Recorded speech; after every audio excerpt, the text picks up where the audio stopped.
European Projects Office at SOLARTYS, and I will be the moderator of this session. Today, for the welcoming session, we have the pleasure to come with Ricardo Sánchez Blanco, who is the Director General for EU External Relations and Trade from the Spanish Ministry of Foreign Affairs. Thank you, Mr. Sánchez Blanco, for coming today and for joining us. The floor is yours. It's a pleasure. Thank you.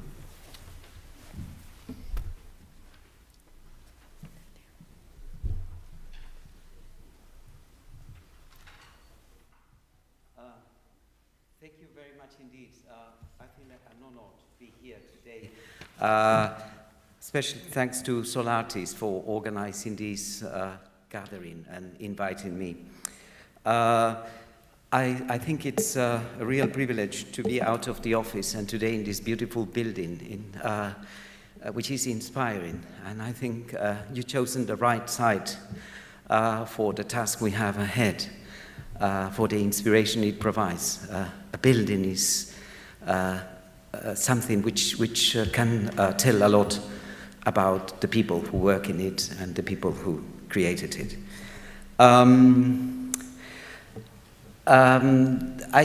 We do deal at the Ministry of Foreign Affairs in Madrid. We do deal with many tasks. We are extremely busy. As you can imagine, nowadays, Ukraine is in our minds and occupies most of our time. Nevertheless, we think it is right so, but we think that other areas of the world devote attention as well. As the old Italian song said, Il mondo gira, and it goes as well for the southern neighborhood. And today we gather here because we are dealing with the Mayo program of the southern neighborhood.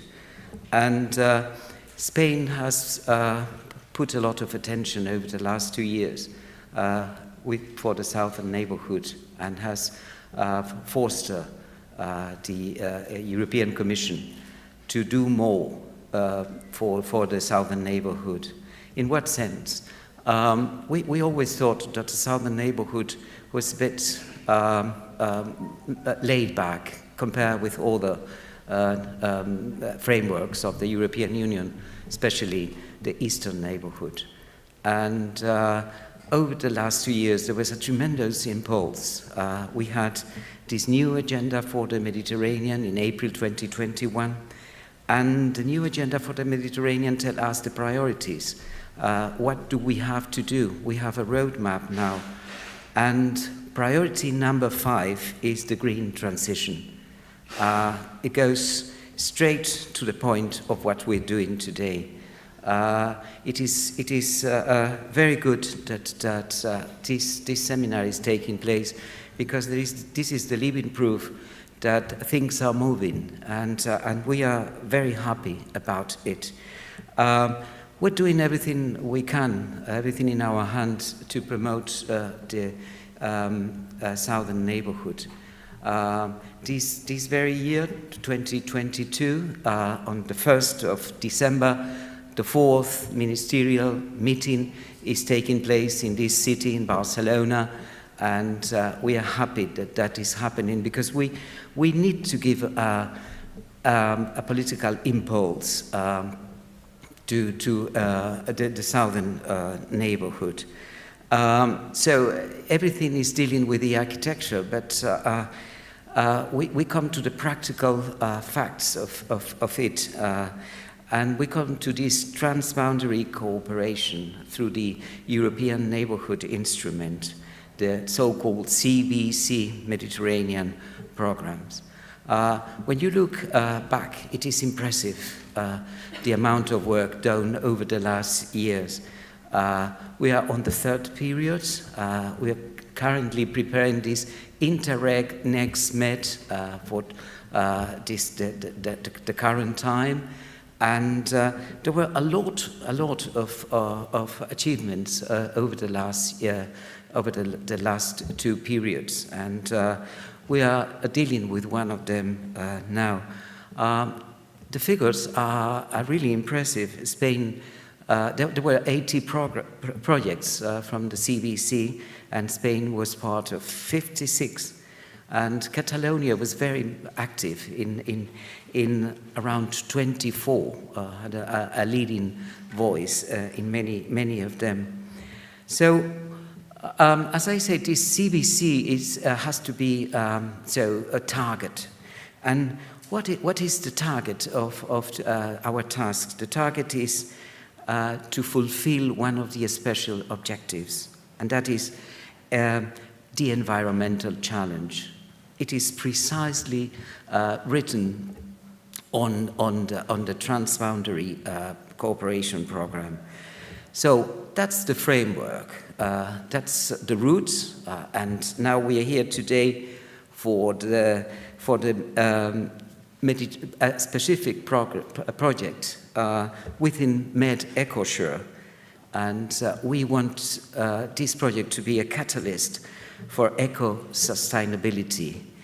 As you know, the words resilience, sustainability are spoken every day now, but they have a meaning, and we are the lively proof that we're trying to give it a meaning with this program. I was impressed when reading the documents about this project with the impulse of SOLARTYS and the participation of the University of Seville, led by Tunisia, and with the participation of Spain, Italy, and Palestine.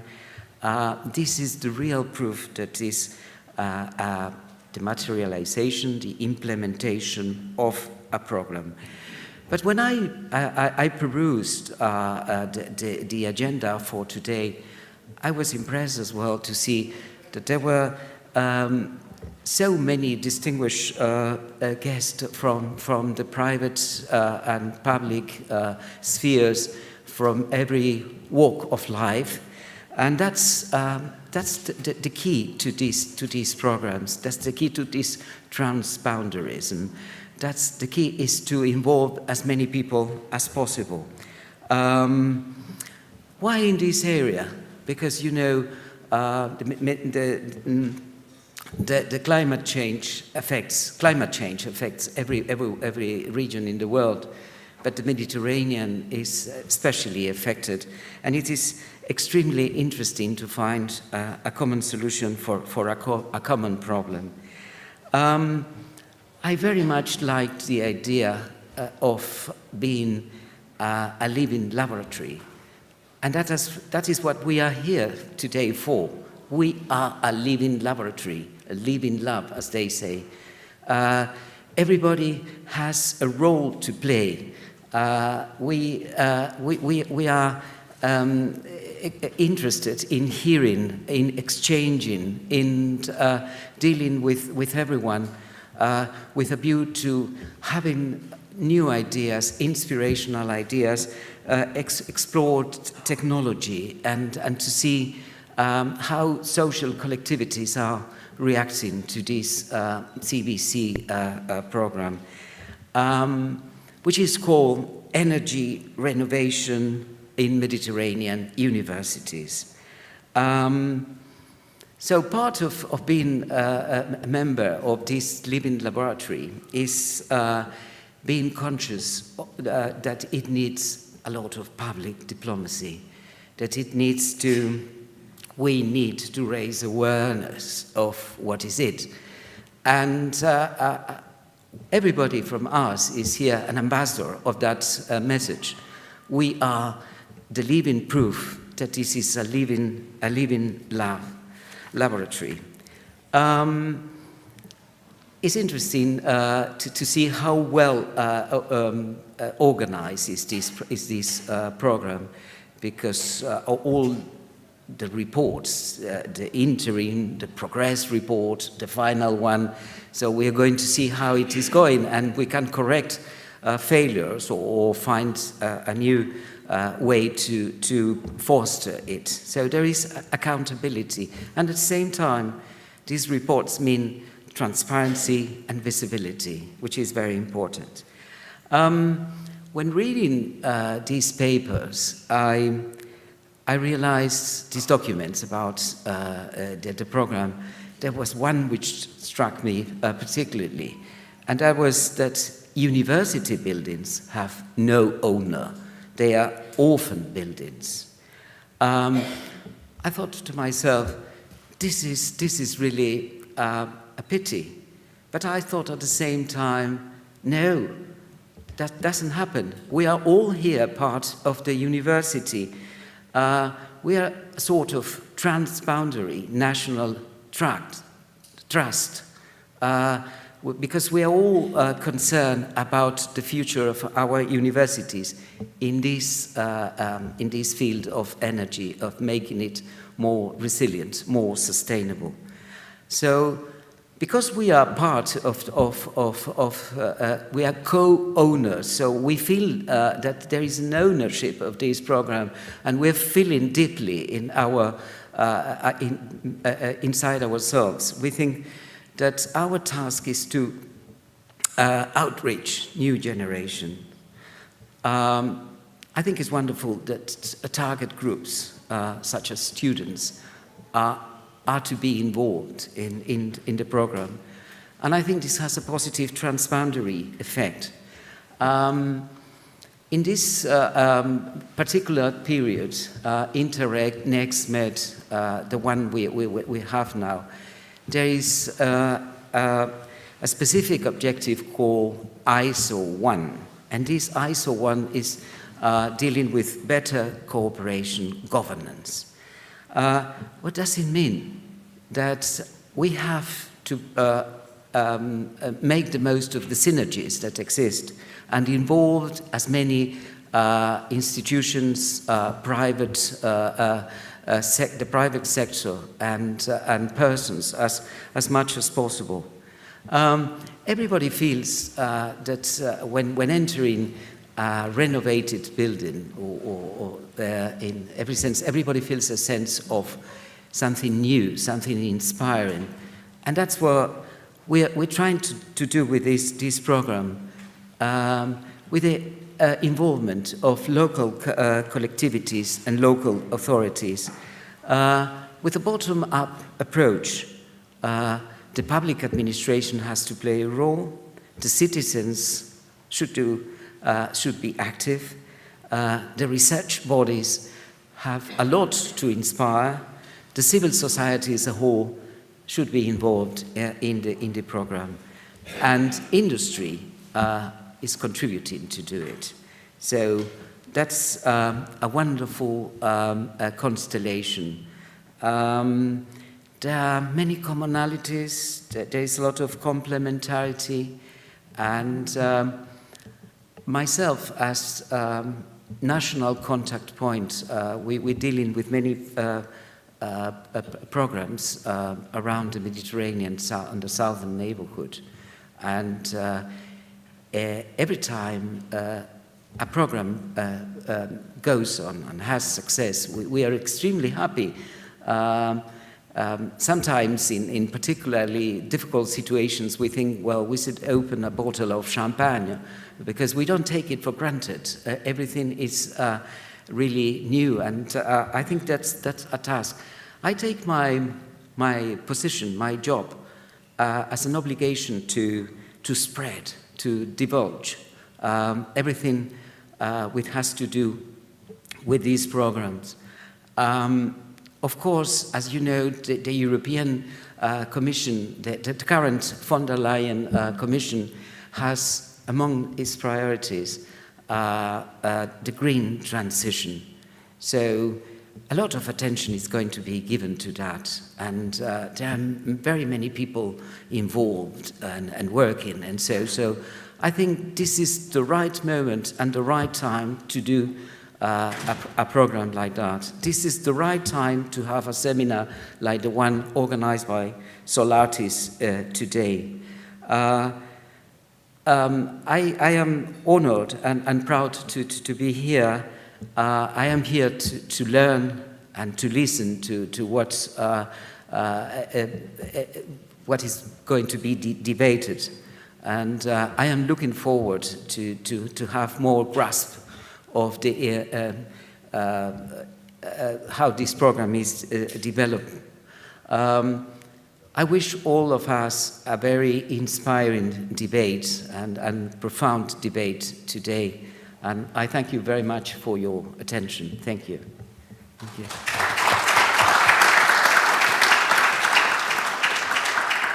Thank you very much, Mr. Ricardo Sanchez Blanco, for your intervention. It's been very, very nice. Thank you again. We will start now the plenary session with the official agenda. It would be about the involvement of the private sector in regional renovation strategy. For the matter, I will invite Mr. Jordi Pascual from IREC, is the Catalonia Institute of Energy for Energy Research, who will be presenting the CCAP 4SDG project from the ENI CBC Med project. Thank you, Jordi.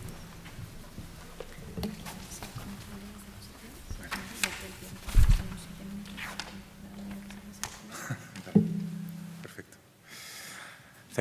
Thanks to all of you, and thanks to invite IREC just to explain our contributions also to this process that was mentioned before in the previous speech.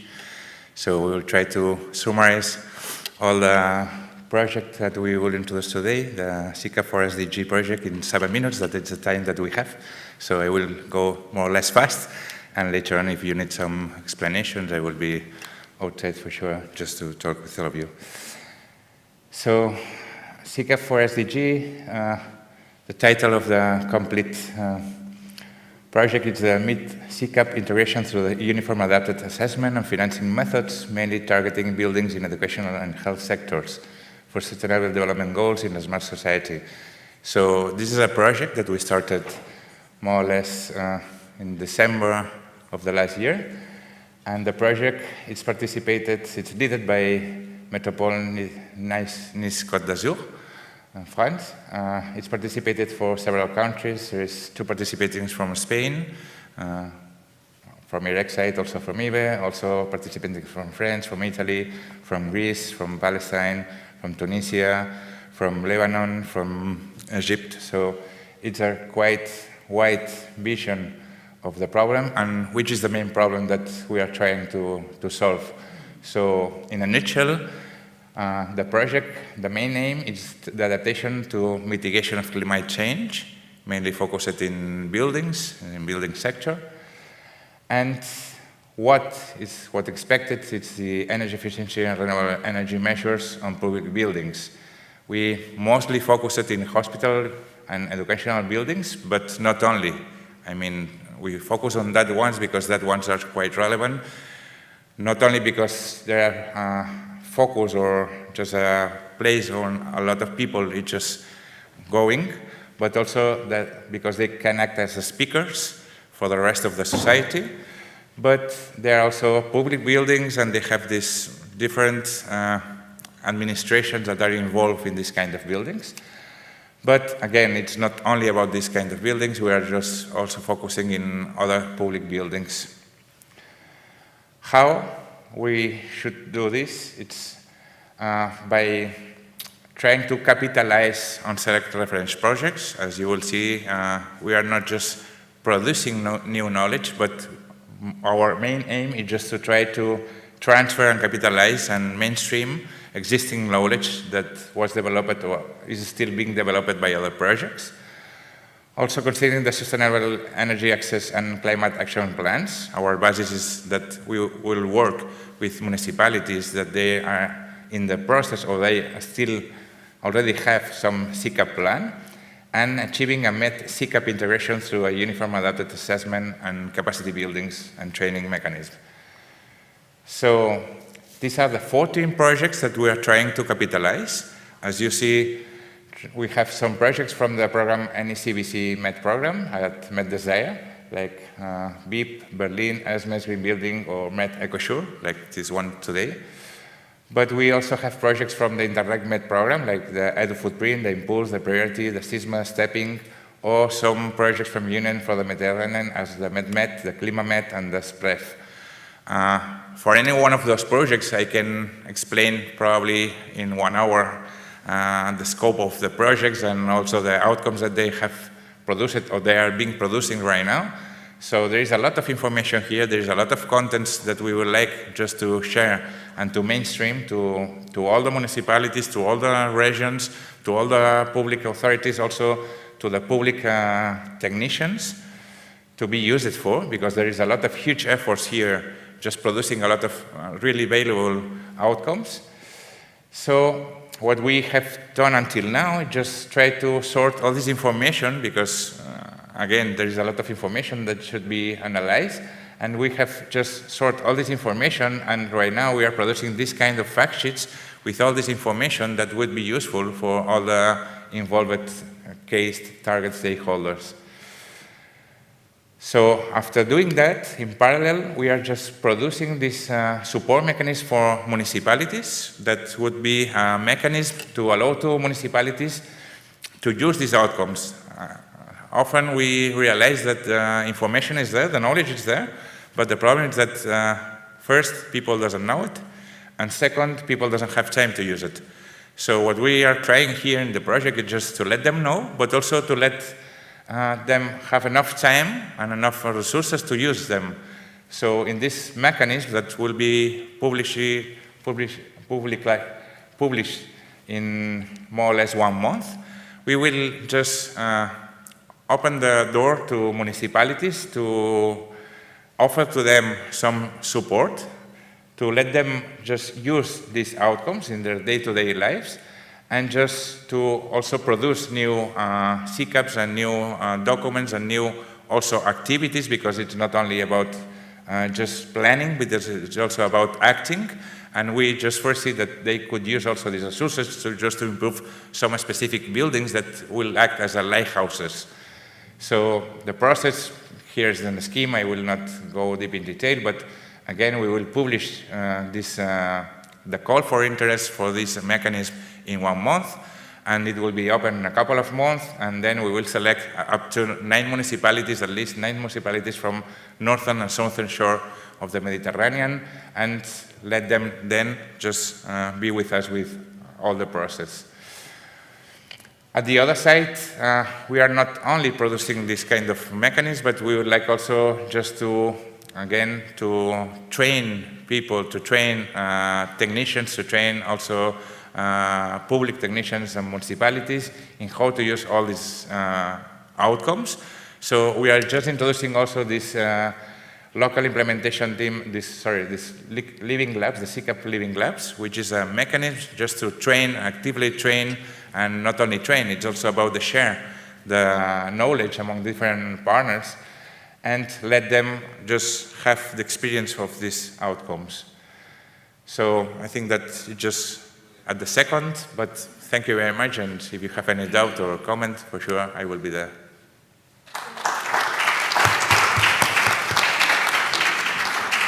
Thank you very much, Mr. Jordi, for summarizing the CCAP project in 7 minutes. Thank you very much. I will invite now Mr. Gustavo Perez, who is a Senior Project Manager and Project Coordinator of Next Lab at Universitat Autònoma Barcelona. He will be presenting online.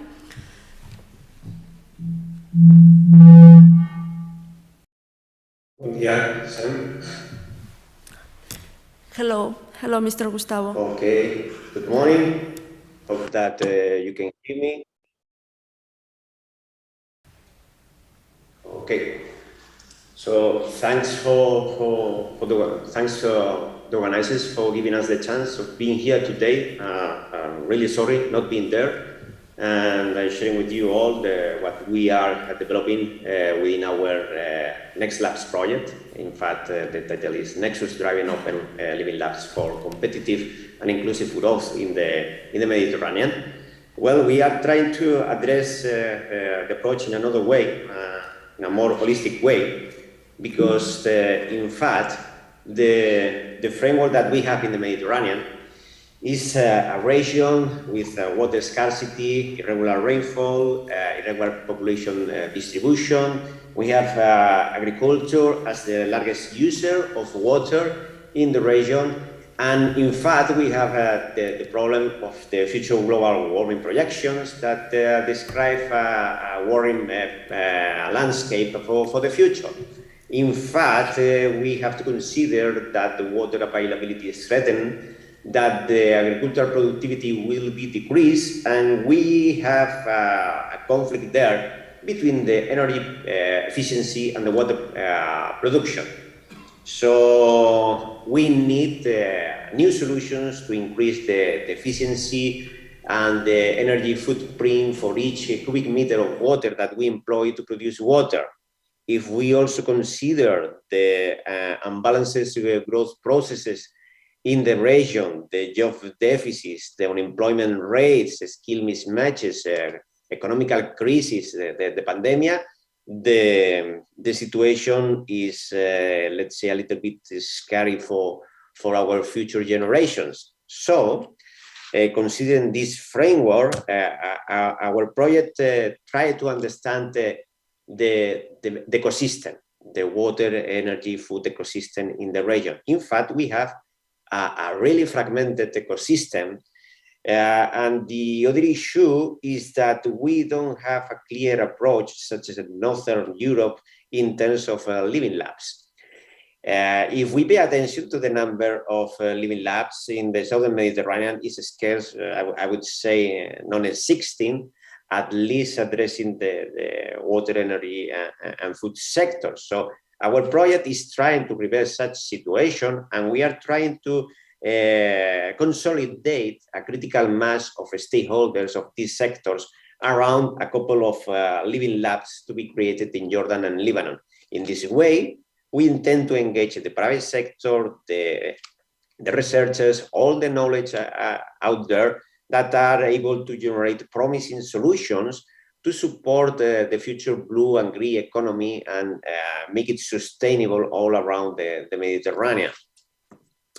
So our target groups and final beneficiaries, as you may observe, include the public institutions, the research centers, entities from entrepreneurial ecosystem, the communication and the multipliers, because the visibility is key, the think tanks, the NGOs, the policymakers, the technology transfer offices, and of course the society. So which are the outputs of the project? Well, we are trying to consolidate this, let's say, community of practice. So we are building up around these issues of analyzing the water and energy footprints for food production around a series of clustering events and opportunities for networking.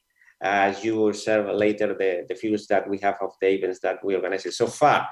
Besides, we are creating this Nexus-driven open living labs to support all this multidisciplinary approach for the development of solutions against the existing challenges for the water, energy, and food resources. We are also consolidating a joint action plan with a series of recommendations for policymakers to address in the coming future. And we are launching a series of vouchers, prize, and acceleration programs to support the technology transfer and commercialization of promising solutions. So the outcomes is just to support the shaping of the regional economies, to catalyze the sustainable development, to engage more stakeholders on co-design, co-developing, contributing to the new policies and legislations for the cross-border aggregation, trying to facilitate the establishment of synergies, the visibility, the interaction with all the actors, and supporting the creation of new companies, skilled workers, services for the economy, because at the end, what is clear is that we can have a cascade effect, because each job can generate 5 additional ones downstream. The result so far of the project is that we performed a corresponding landscape analysis, mapped more than 600 stakeholders of the water, energy, and food sectors, developed the corresponding SWOT, shore, and PESLE analysis. We have developed some capacity building activities. So far, 36 individuals from the public sector, public authorities, technology transfers, private sector has participated in training regarding Web Nexus and on coaching for open innovation. We will be launching a summer school next month, and after the summer break, we will have an ideas generation program trying to gather business ideas and to be supported by these vouchers to be launched. In fact, we have more than 50 testing, incubation, and innovation vouchers. So stay tuned to the website to understand if you are eligible and apply for them. And we will be combining that with more than 20 research to business to research missions to facilitate the exchange between the experts all around the Mediterranean. In terms of networking, we have organized different clustering events. The most relevant one was the Innovation Week held in Tunisia in January this year. So we were able to engage 1,400 attendants, and we organized it around the brokerage events, a corner for entrepreneurs, different workshops and conferences. And of course, what is key and already reflected in the opening ceremony is the visibility, the continuous communication and outreach and impact linked to the project. So we expect to keep the establishing synergies with all the projects linked to energy, if they can provide us solutions to make it more efficient, the water management, because it's a priceless resource to be employed for agricultural purposes.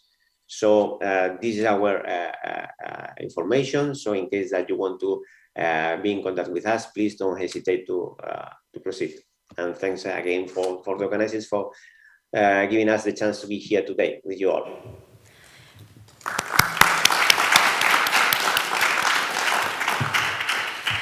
Thank you very much, Mr. Gustavo, for presenting the project and summarizing the outputs and what you have been done so far. So I really appreciate it. We really appreciate it. So our next presentation is about the BIP project. For the matter, I will invite Ms. María José Esparza from the Instituto Valenciano de Edificación. Thank you, Ms. María.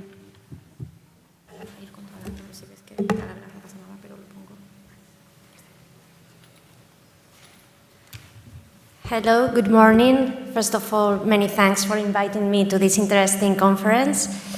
I'm very happy to hear about these two previous projects. Congratulations, and also looking forward for Med-EcoSuRe project, that since we have very strong connections with the project that I'm introducing you today, that is the BIP project.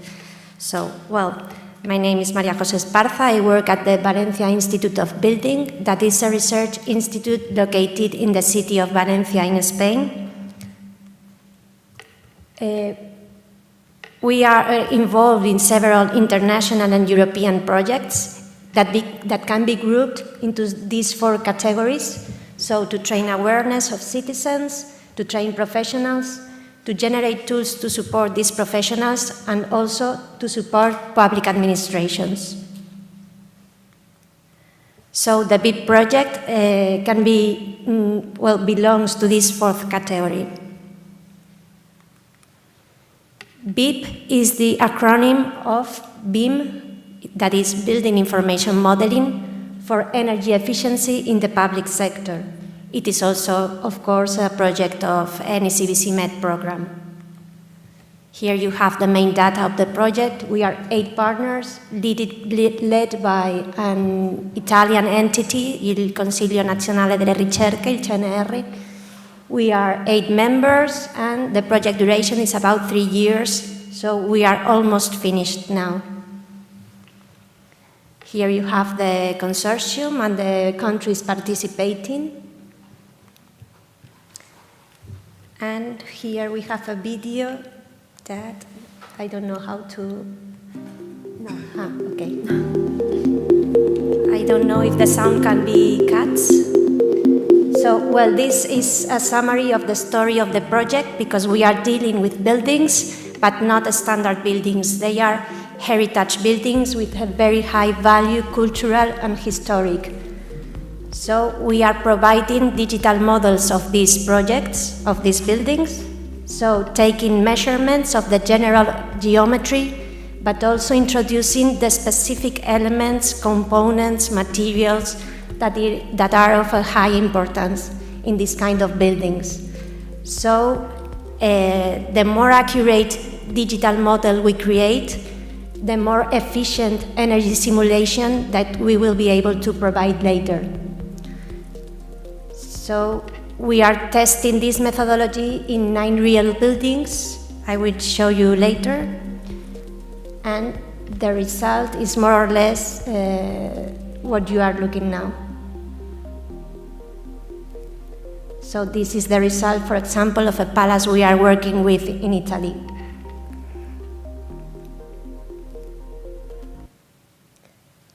So the main output of the project is the development of a methodology based on these emerging technologies that will be tested in 9 real buildings in the Mediterranean countries. So the BIP methodology includes also a financing plan that will be very useful for public administrations to make decisions, since it will provide information about energy savings, but also about investment cost, return on investment, and payback time. So the added value of this project is threefold. Firstly, we are considering heritage buildings, but we are also introducing digitization by developing this kind of BIM models and also using energy simulation softwares. So we are mixing tradition with contemporary tools. And we are suggesting also a financing approach, since this methodology can be supported with private funds through the energy performance contracting.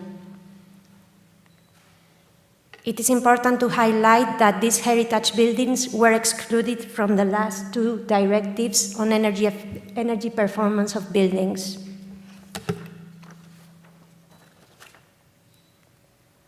But, well, really, what is BIM and what is BIM applied to heritage? BIM is a collaborative work methodology for the creation and management of a construction project. So its objective is to centralize all the information in a single model, and that this model, this unique model, is useful for all the actors involved and also during all the phases that the building experiences. So the design, construction, use, maintenance, and even demolition. So, in summary, BIM represents the evolution of the traditional drawings and plans into digital models. And these models not only integrate the 3D dimension, they also consider other dimensions as time, cost, environment, and maintenance. It's important to remark that this is an emerging technology that is quite, well, it's being quite used for new buildings, but it's not, it's rarely used in heritage buildings. So we are experiencing with this new technology during the project.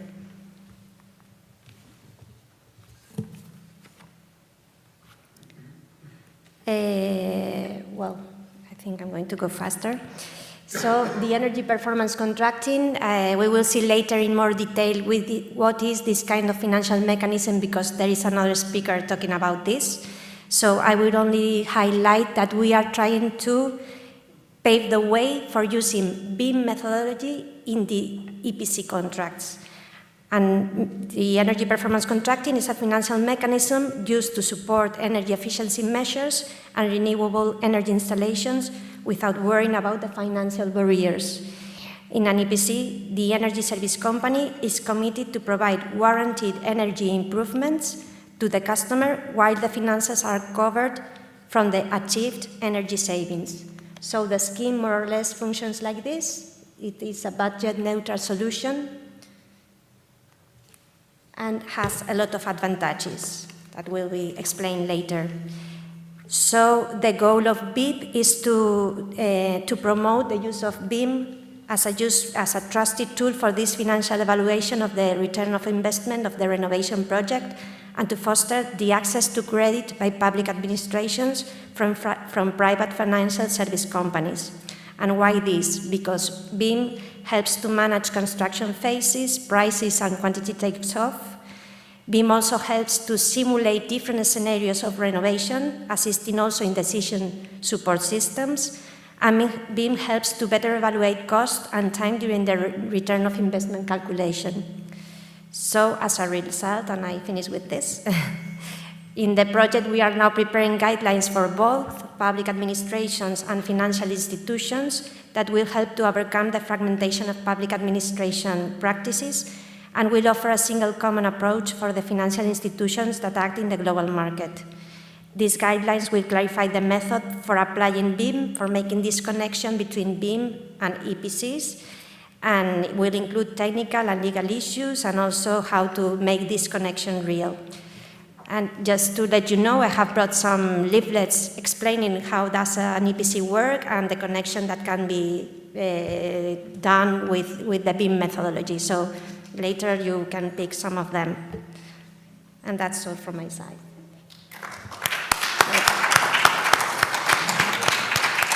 Just to show you the buildings we are working with. Are 9 buildings.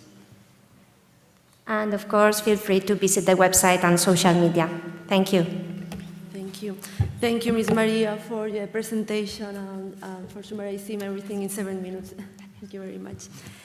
I will invite now to the stage to Ms. Soha Ferchichi from the Mediterranean Renewable Energy Center, MEDREC, and Ms. Ines Khalifa as well from MEDREC to present the Med-EcoSuRe project.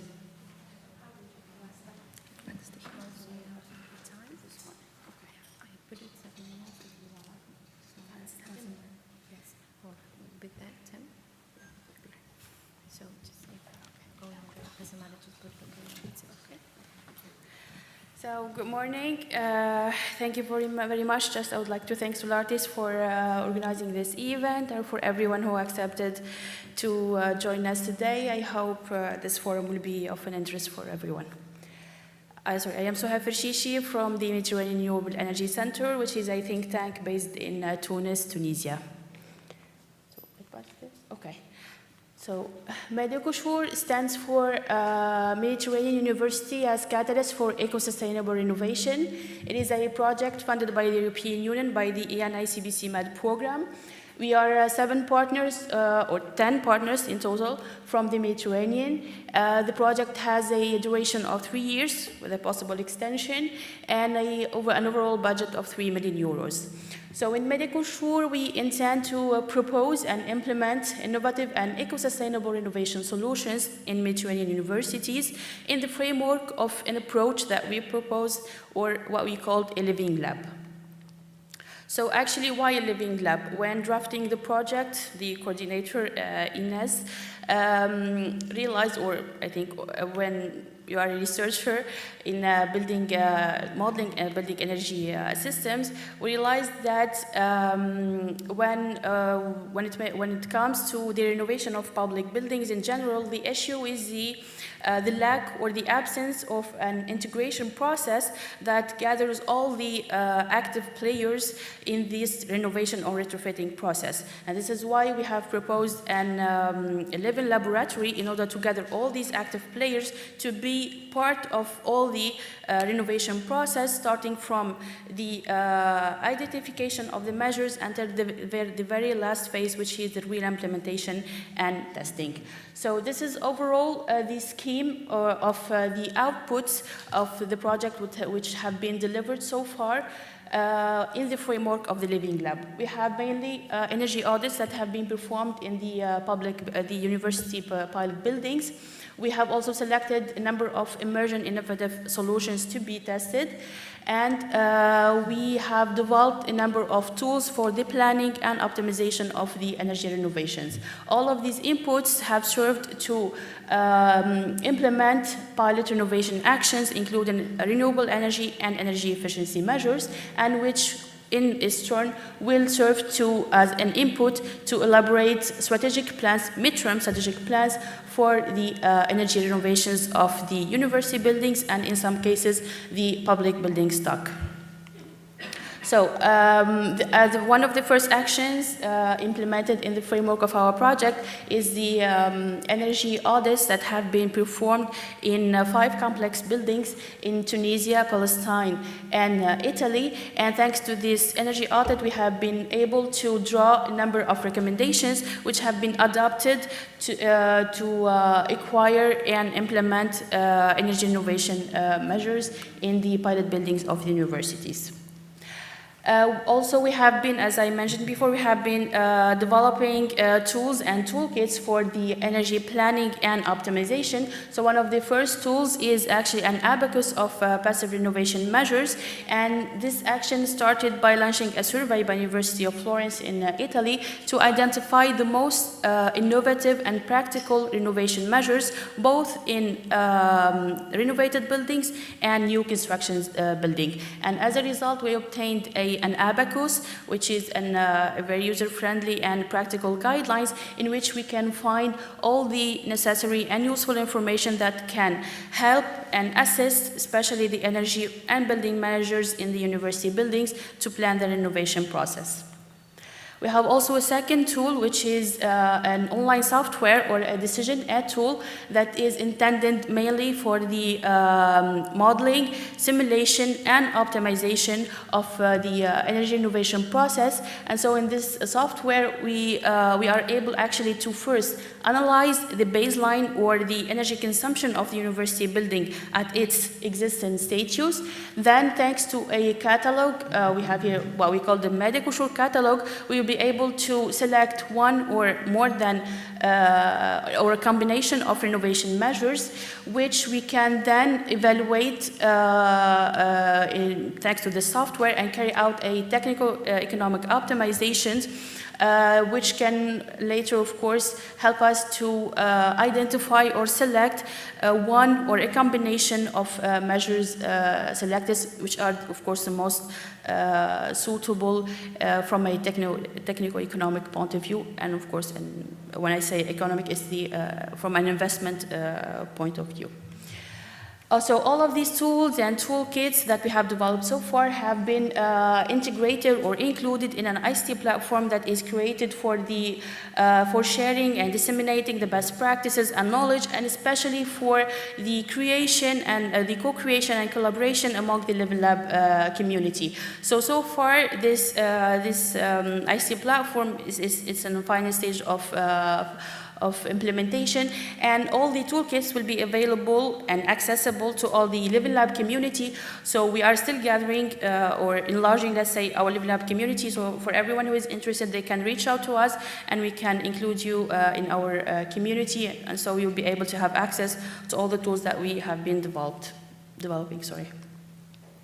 So also we have been disseminating all our outputs through guidelines, which are being also elaborated by SOLARTYS in the form of reports and also in the form of videos, in order to be able to engage as much as audience as we can. So far we have been elaborating guidelines on the refurbishment of best practices on the refurbishment of public buildings and acquisitions of new technology and solutions, and also recommendations for building users, which have been disseminated and presented through videos earlier this year.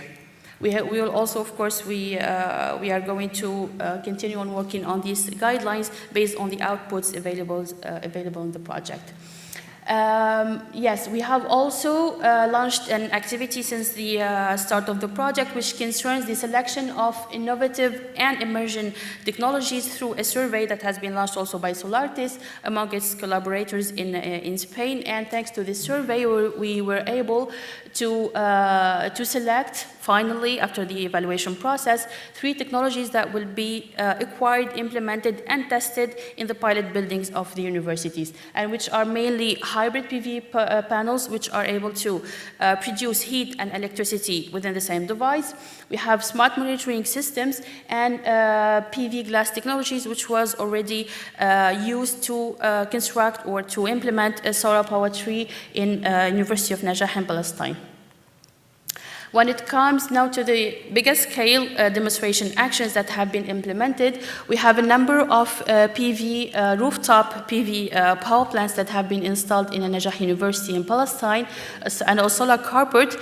And so far, the total capacity installed is around 288 kilowatts, and the annual, let's say, CO2 avoided, which is for now a very, very important achievement for us, is around 400 tons per year, and this number, of course, will be increased with the number of pilots to be installed. So these installed demonstrators have been the object of a training and a capacity building program for the benefit of engineers in Palestine, and it included mainly three phases regarding the design of these photovoltaic systems, the feasibility of actually implementing these systems in Palestine, and of course site visits to the existing power plants. For the pilots in Tunisia, and more precisely the National Engineering School of Tunis, we have started with the upgrading the envelope of one of the pilot buildings, which is the administration, and so the rooftop first of the administration, and then we have implemented also a microgrid platform for energy generation and trading, which is a new concept to be introduced to Tunisia, and so we have used this platform. We have used this pilot as a platform for education, training, and capacity building for both students and engineers in Tunisia. This platform also has been object of a research project in the framework of the DANSYS research program. We have also conducted an online training course, which was led by University of Campania, a partner of the project, and ANEA, with the participation of students from all the partners universities. And this course actually have provided these students with the necessary skills and knowledge on how to effectively plan the energy renovation process. So we selected three, we have used as case studies the three pilot buildings in the project, and the students were able to actually analyze and give action plans that will meet nearly zero consumption in the university buildings in the midterm. I think I have to go faster, sorry. We have also launched the University of Florence actually launched a thematic seminar or a workshop among architecture students to be able to implement innovative solutions, enhancing the energy performance and indoor well-being in university buildings. So the seminar was launched among architectural students, and one of the solutions proposed actually, I believe, have been selected to be implemented in the pilot sites of the university, which is Santa Verdiana building. Yes, finally, we have a training that we have been conducting in the framework of, based on the decision aid tool that have been developed by University of Seville. So this training has been divided into two main parts. The first part is the training of trainers, which are the project partners and also the stakeholders of the Living Lab. And the second part will be conducted or targeting the university energy managers as a first target group, and of course, students and researchers within the universities to be able to use and exploit the decision aid tool developed. So these so far are the main achievements and outputs of the project, and now I will leave the floor to Ines Khalifa, the coordinator of the project, to give you more insights on how these measures can be implemented through the public-private partnership. Thank you. Thank you, Suhail. 5 minutes, maybe that it's okay. Thank you very much. So, I am Ines Khalifa, the coordinator of Med-EcoSuRe. I am glad to participate to this event. I would like to thank SOLARTYS team for the organization of this forum. Yes, here just to say a few words on the link with the topic of today's event and about our belief in Med-EcoSuRe on the importance of involving the private sector in such programs and such projects. Actually, when drafting the proposal of Med-EcoSuRe and given the scope and the focus of the project and the Living Lab approach that has been proposed, we thought that including the private sector was or has been essential for mainly two reasons. Because on the one hand,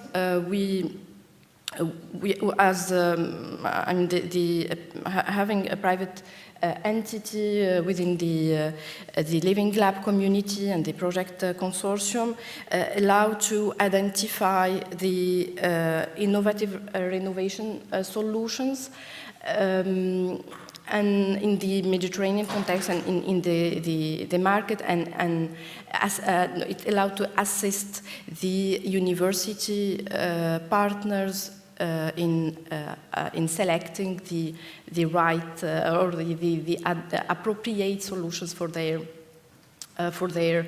building renovation.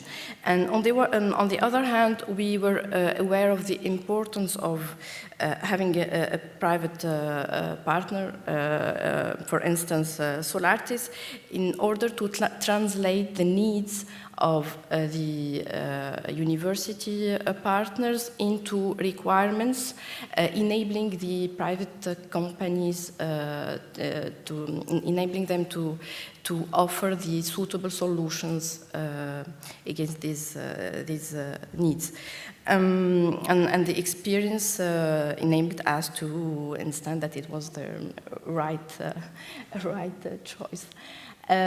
Furthermore, as we are aiming for creating a legal form of this Living Lab community, this cross-border Living Lab community, we are working on setting a structure of governance and management involving entities and experts from the private sector. And we believe also that it's really important to sustain the activities of the project beyond its lifetime. And finally, as part of Med-EcoSuRe outputs, we are working on the elaboration of strategic plans for university building renovation, and we are setting or drawing a series of recommendations to foster the private-public partnership, including appropriate legal and financial tools dedicated to the implementation of public building renovation strategies. These recommendations will be presented, we hope, to high-level decision makers in the different countries involved in the project. So this is mainly what we, what our belief in terms of our thoughts about the importance, let's say, of public-private partnerships and the role of the private sector to implement effectively the solutions provided and proposed within the framework of the project. And I'm looking forward to learn more about the opportunities to reinforce these partnerships today. Thank you very much.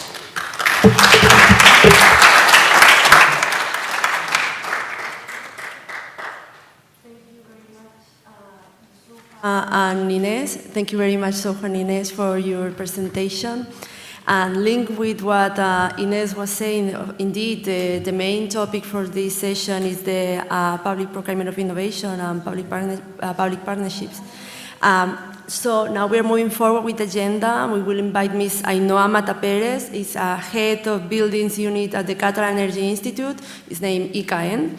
He will be presenting the regional renovation strategies, focusing in the role of the private entities in drafting and implementation. Thank you, Ms. Ainhoa, for joining us today. The floor is yours. Thank you very much for the invitation to this event, because I think that there will be more relationships with this, and we are knowing other projects that there will be, they are all related, so it's a pleasure. Well, I'll speak a little bit about the EPC, the Energy Performance Certificates, because I come from EKN, and we have the register in Catalonia. So I want to share some data, some information about it. Then I will speak a little bit about the future with the Energy Performance Buildings Directive, the draft that we have now, but it will show us the way of the future, what will be the next steps. And then I will speak a little bit about this, but most of all about two projects, two European projects that we are participating in. Well, we all know the energy performance certificates, and the intention, the aim of this tool is to achieve that all the buildings will be more efficient from the point of view of the energy.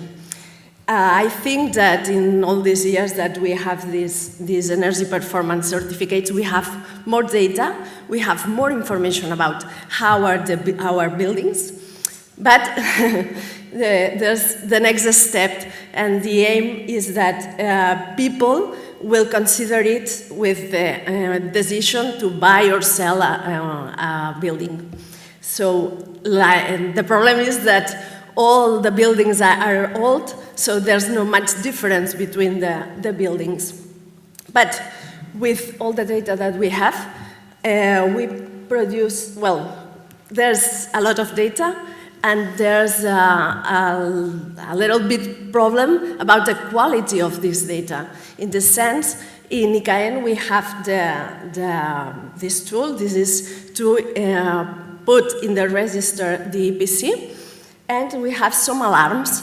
So if there's no a good relationship, if perhaps the boiler has a performance too high, there will be an alarm to improve the quality of this certificate, or if there's a difference between the use of the building between this form and the EPC certificate. So there will be this alarm, and people will correct it. And we have all this data, and we use it to give this building energy expenditure.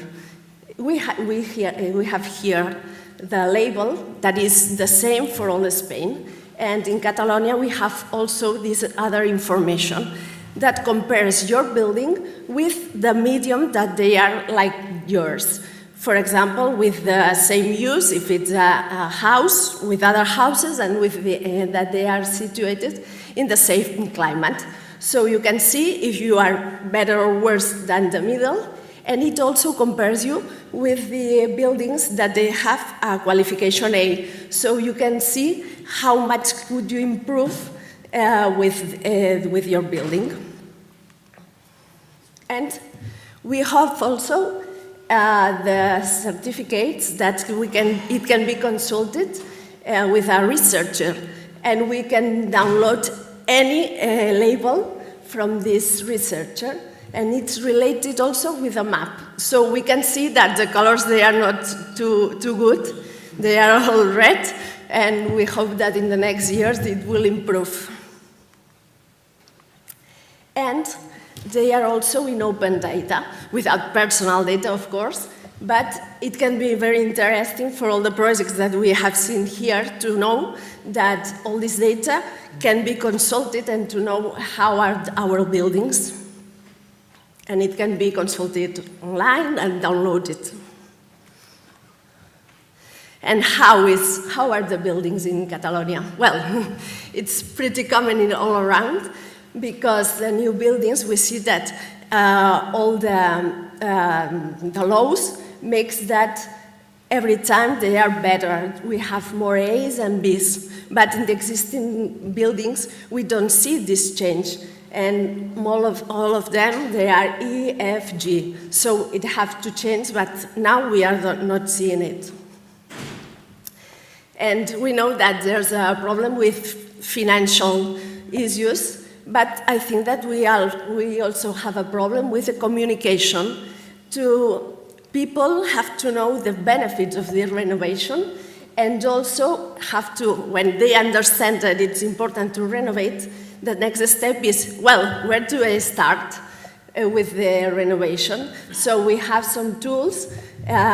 In the web, we have a lot of information. We have infographics to see clear what can we do, and also another guides. But what is coming next? Nearly zero buildings, they are here, but the next step is the zero emission buildings. Well, there's a big change. It's not about energy, it's about emissions of CO2, and it will be compulsory from the 2027 in new new public buildings. And these buildings will have to be very, very efficient, and the very few amount of energy that we'll need, it will be renewable. So it will be easier to understand this definition than the nearly zero buildings that we have now. And for all the rest of the buildings, it will be in 2050. This is the draft of the Energy Performance of Buildings Directive, so we'll see how it will end during this year. It's expected to be published.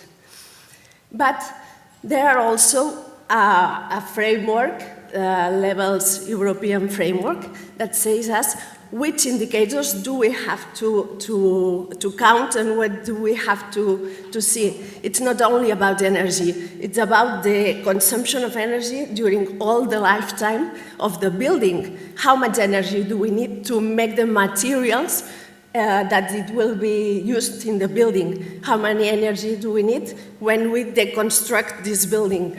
Or how many water do we need for using this building? Levels indicates us this. What do we have to take in account?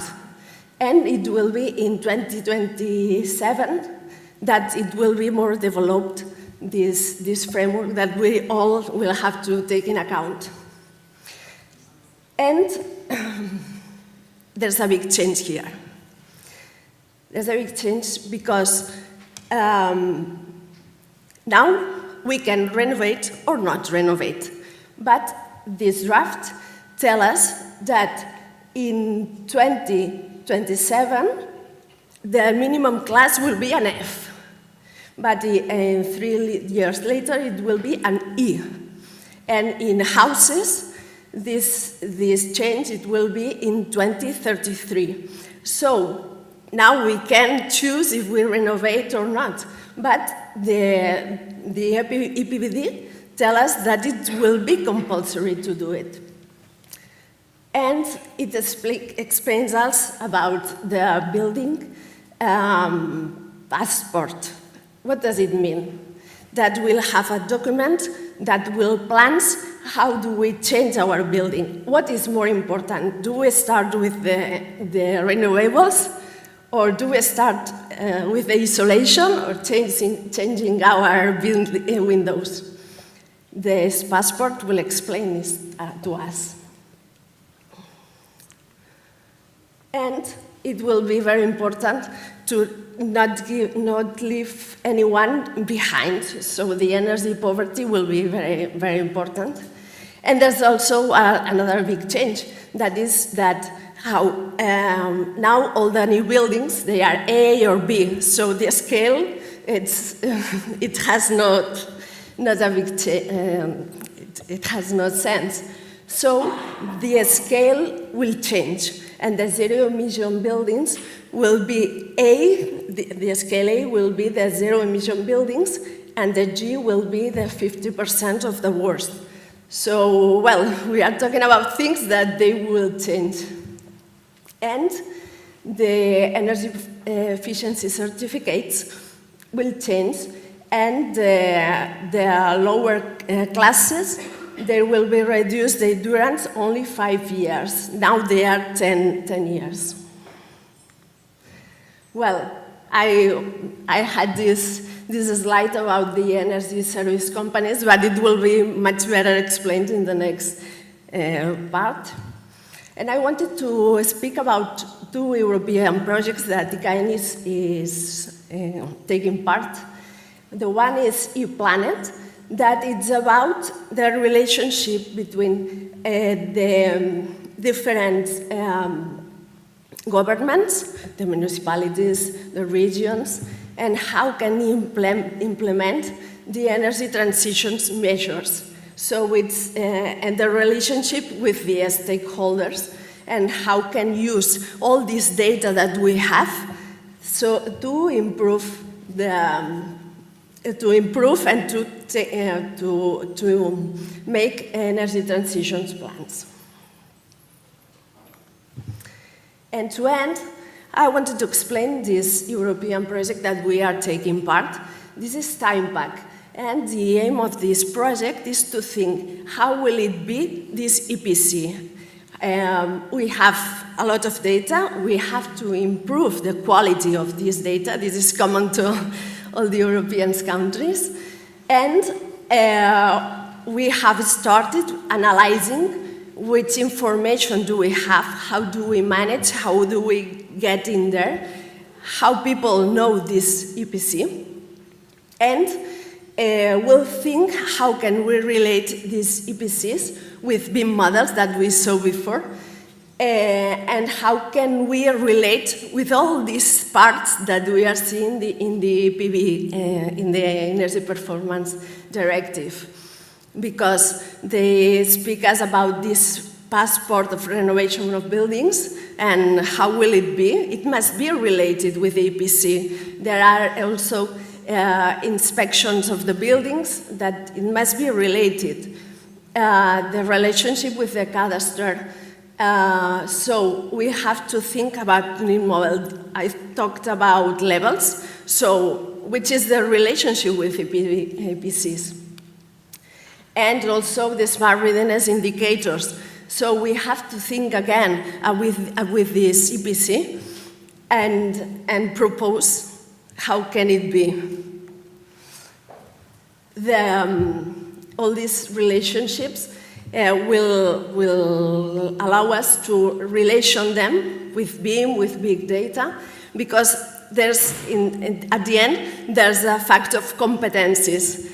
Who manage all this register?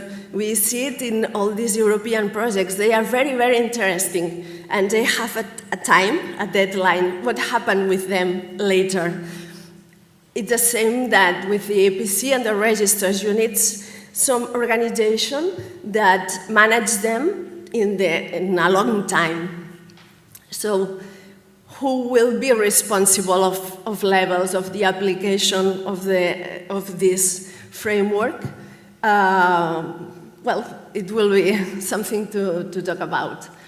So these projects want to relation this EPC with BIM, with smart readiness indicators, to do some pilots, to propose how will it be this EPC, and then making training materials, because at the end we can do it very well, but the fact is people use it. So the end part of this project is to provide training materials. So, well, thank you very much for your attention.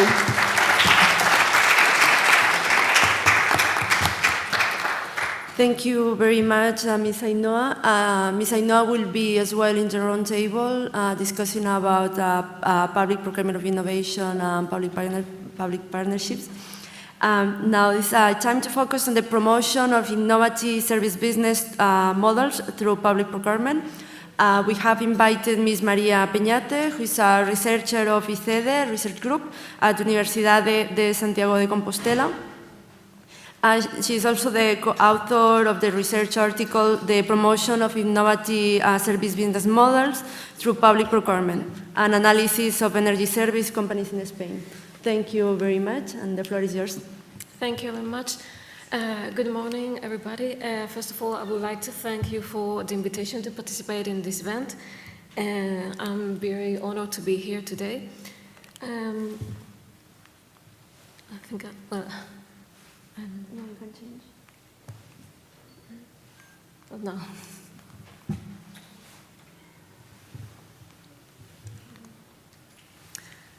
Well, what I'm going to talk about. Just try. I'm trying. Let me see.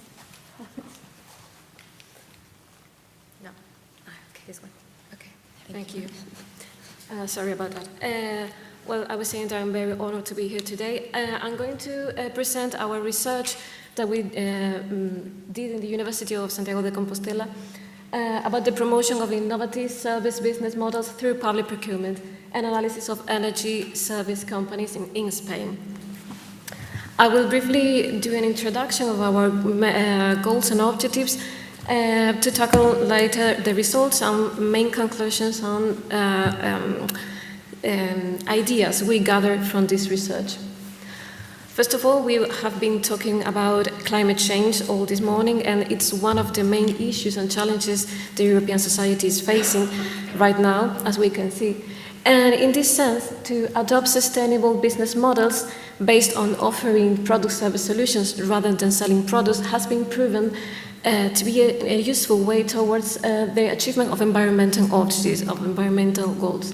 In this sense, it is highlight the ability of energy service companies to drive sustainable innovation.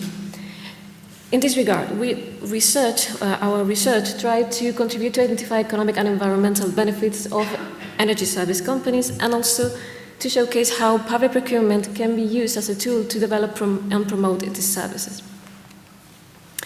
First of all, during this research, we observed that there are certain barriers associated with energy service companies. I'm going to just briefly mention them. For example, the local incumbent models, legal and political barriers, institutional, information, financial, and even from the customer side. But we also identified that from the public sector, from public procurement, there are also constraints and barriers that are associated in some cases to the development of public procurement or to constraints from the public sector, the rigidity of the procedures, for example, or the constraints from the private sector, the lack of knowledge of these procedures, and even the private and public association can find some barriers in these processes. Regarding the methodology, the first thing we identified is that public procurement of innovation can be useful to promote sustainability. However, it's still an underused tool in Spain, as we have been observing. This promotion of sustainability has favored the appearance of energy service companies and the promotion of their activities. During this research, we conducted several interviews with key stakeholders from the private and the public sector, but we also collected data from 7 cases of energy service companies from the public demand in Spain. As we can see in the chart, we follow several steps from literature review to case study selection until the report we are presenting today. Regarding the results, we observed certain relevant characteristics for these cases and also for the companies that, so for some of the companies that have participated in these cases. Regarding these cases, we observed that the duration of the contract was very long term and the average was about 10 years of the duration of the contract, that mostly of all of the procurement objectives were around the idea of energy efficiency and energy maintenance, and also the rent of energy efficient products instead of buying them. All of these, or mostly of these objectives, were successfully fulfilled and we observed also important environmental savings, such as the reduction in lighting, in air conditioning, the decrease of CO2 emissions in these buildings, and also and a decrease in the overall consumption, energy consumption. We also identified energy, not only energy, but also cost reductions in the medium and the long term for these public administrations. And in the case of the companies, we gather information not only from large companies, but also from a sample of small and medium ones, and we observed that most of these companies were also associated with the construction sector. They offered a wide range of services in most of the cases that were not only related to energy services, but also the maintenance or the administration, audition, etc. Only in one of these cases, it was a company that was only specialized in services. Most of them also offered products in some cases and have switched to the service model. As a result of all this information gathered, we suggest some solutions to some barriers we have observed. First of all, we distinguish between small and medium enterprises and the barriers affecting large companies because they address different type of barriers. In the case of small and medium companies, we observed that the capacity to participate on its own and the lack of funding were addressed as very often. In these cases, we suggest that there should be a partnership with other companies from the same size or different sizes, and also to look for public funding from regional or national or even European fundings. Also private fundings from business angels. Another set of barriers we identified as often was the lack of experience or knowledge about the process and the lack of knowledge of the project or the sector needs. In these cases, we propose consultants in services for the public sector or the private sector to look for public support and to cooperate and dialogue with the procurer when possible. And one thing that we have observed that affected not only small and medium enterprises but also large enterprises was the lack of communication with the public sector. In this scenario, we also suggest that there should be a dialogue with the procurer, but also to use mediators or negotiators to overcome this barrier.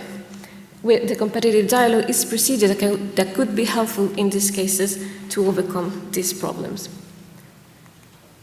Finally, we suggest a step-by-step guide to achieve a successful steering between public procurement of innovation and energy service companies. We go from the needs identification, taking into account the long and the short term, to the tendering process, where we have to select not only the best procedure, but also the best criteria. Do we want them to be functional? Do we want them to be ecological?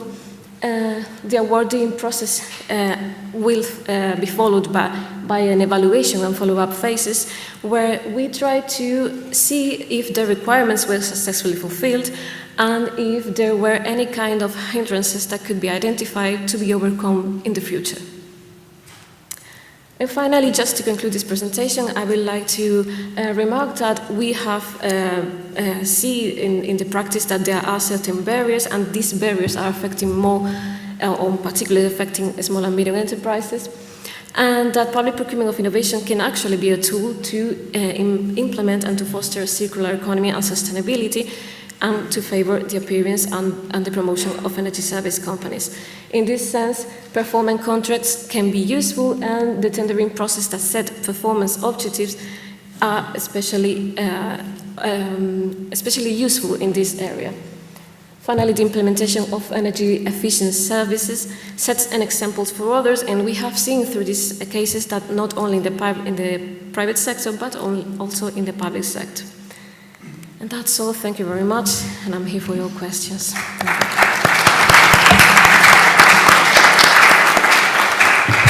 Thank you very much, Ms. Maria, for sharing this with us. And Ms. Maria will be also in the round table just to discuss about public-private initiatives.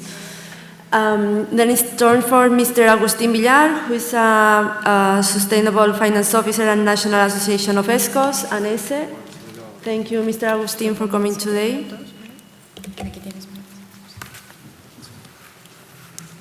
Well, good morning.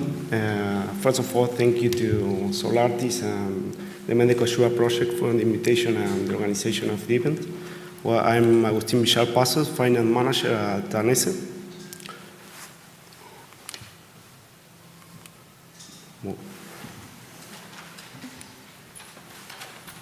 Sorry.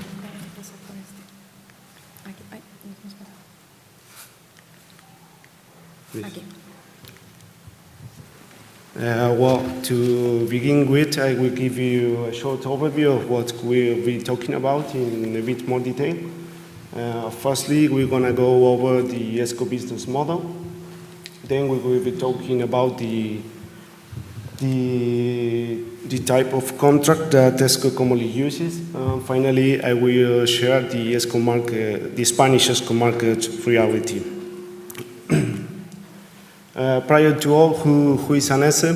ANESE is the National Association of Energy Services Companies in Spain. It's a non-profit organization that aims to structure the ESCO market. There are more than 120 memberships. We are not only ESCOs, although we have more than 50% of our memberships are ESCOs.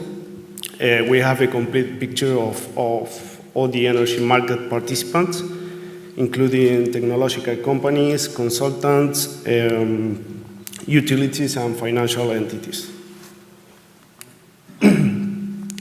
Well, the definition of an ESCO was introduced for the first time by the UE Directive 2006/32.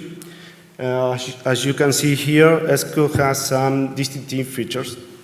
First, are companies that deliver energy services and energy efficient improvement measures. Secondly, ESCO had to accept some degree of financial risk in his activities. And in third place, the payment for the service delivered must be based on the energy savings achieved.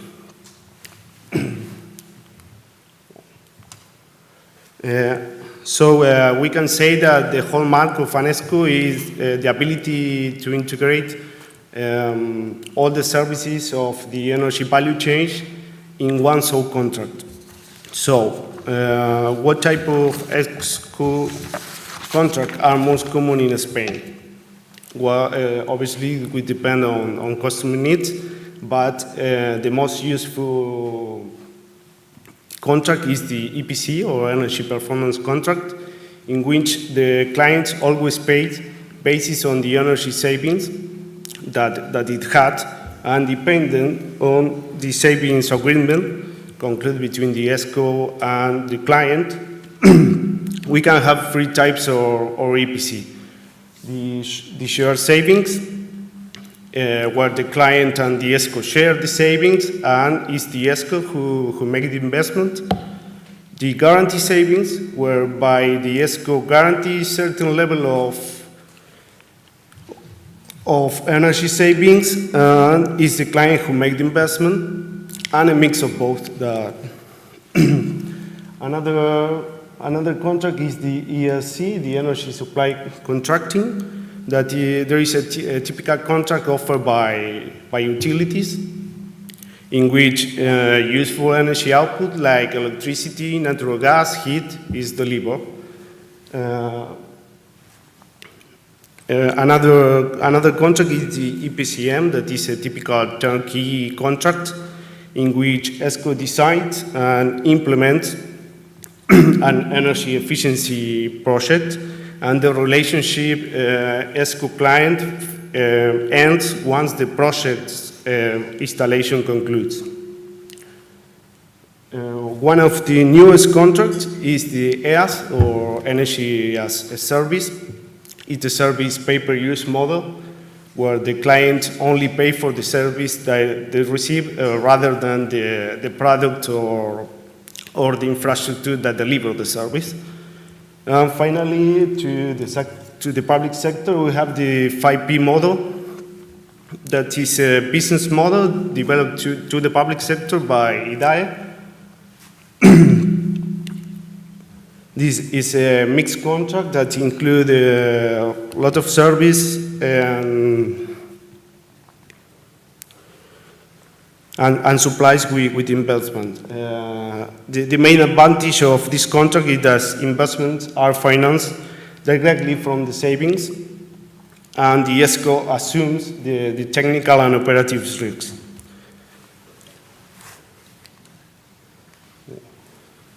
During on the EPC, the contract can be divided into 3 steps or stage.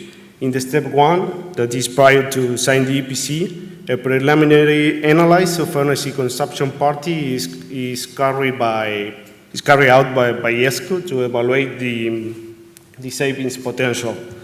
The activities performance in this stage include: first, the ESCO make a diagnosis audit of the energy uses by the client. Later, the client and ESCO start the contract definition, and in order to do that, firstly, the ESCO develop a time baseline that help to compare the pre and post situations once the installation or the measurement take place. In order to verify the energy savings obtained, a protocol of measurement is established.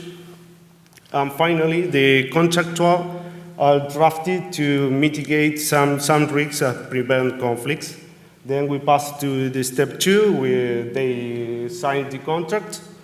And finally, the last step takes place when the ESCO sets up the project, the equipment is operating, and where a continuous guarantee phase starts and lasts until the contract finish. During this period, the ESCO monitors the installation and takes any necessary corrective actions. Across our activities at ANESE, every year we develop the Energy Efficiency Observatory. This is a complete assessment conducted to show the Spanish ESCO market reality. The last report was presented in December 2021. I invite you to download from our website. In order to do this assessment, we carry out a complete survey where we ask our ESCO several questions about these projects.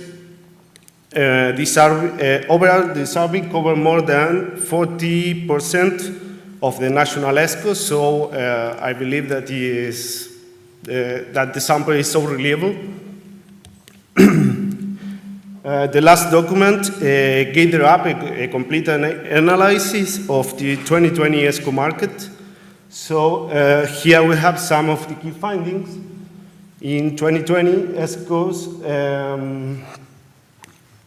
achieved 37% of energy savings and reduces emissions by 46 tons of carbon dioxide average per project. In terms of what kind of contracts are most common, well, we conclude that the EPC are the dominant form, specifically those in which the ESCO make the investment and guarantee the savings. Another fact is that most of our ESCOs are small in 2 ways: the revenue volume and the workers employed. 87% of ESCOs are small or medium company, and only 21 of them have a revenue over 10 million euros. Another quality of the ESCOs is that put faith in the technology neutrality. As you can see here, ESCO developed a project in different fields, such as lighting, cooling, heating, energy monitoring system, self-consumption. Finally, what kind of organizations typically engage with ESCO? Well, we have to say that There is no clear specialization. We have got a high number of ESCOs operating in both public and private sector, and only 13% of ESCOs operate exclusively in the public sector. Well, that's all my presentation. Many thanks for your attention.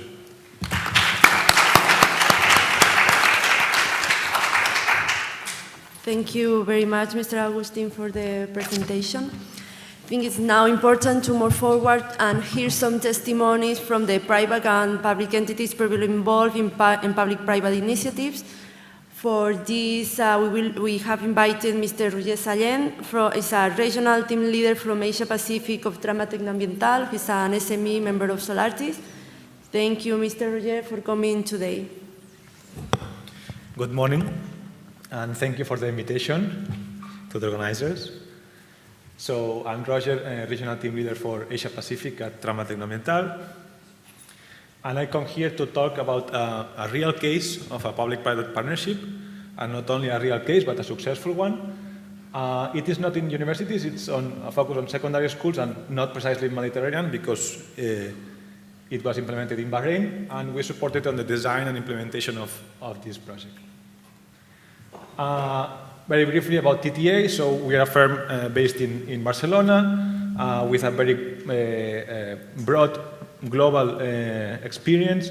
We have offices in Nairobi, in Kenya, in Niger, Niamey, in Costa Rica, and in Vanuatu in the Pacific, 35 full-time staff, and we are basically specialized with more than 35 years of experience in distributed renewable energies and energy access.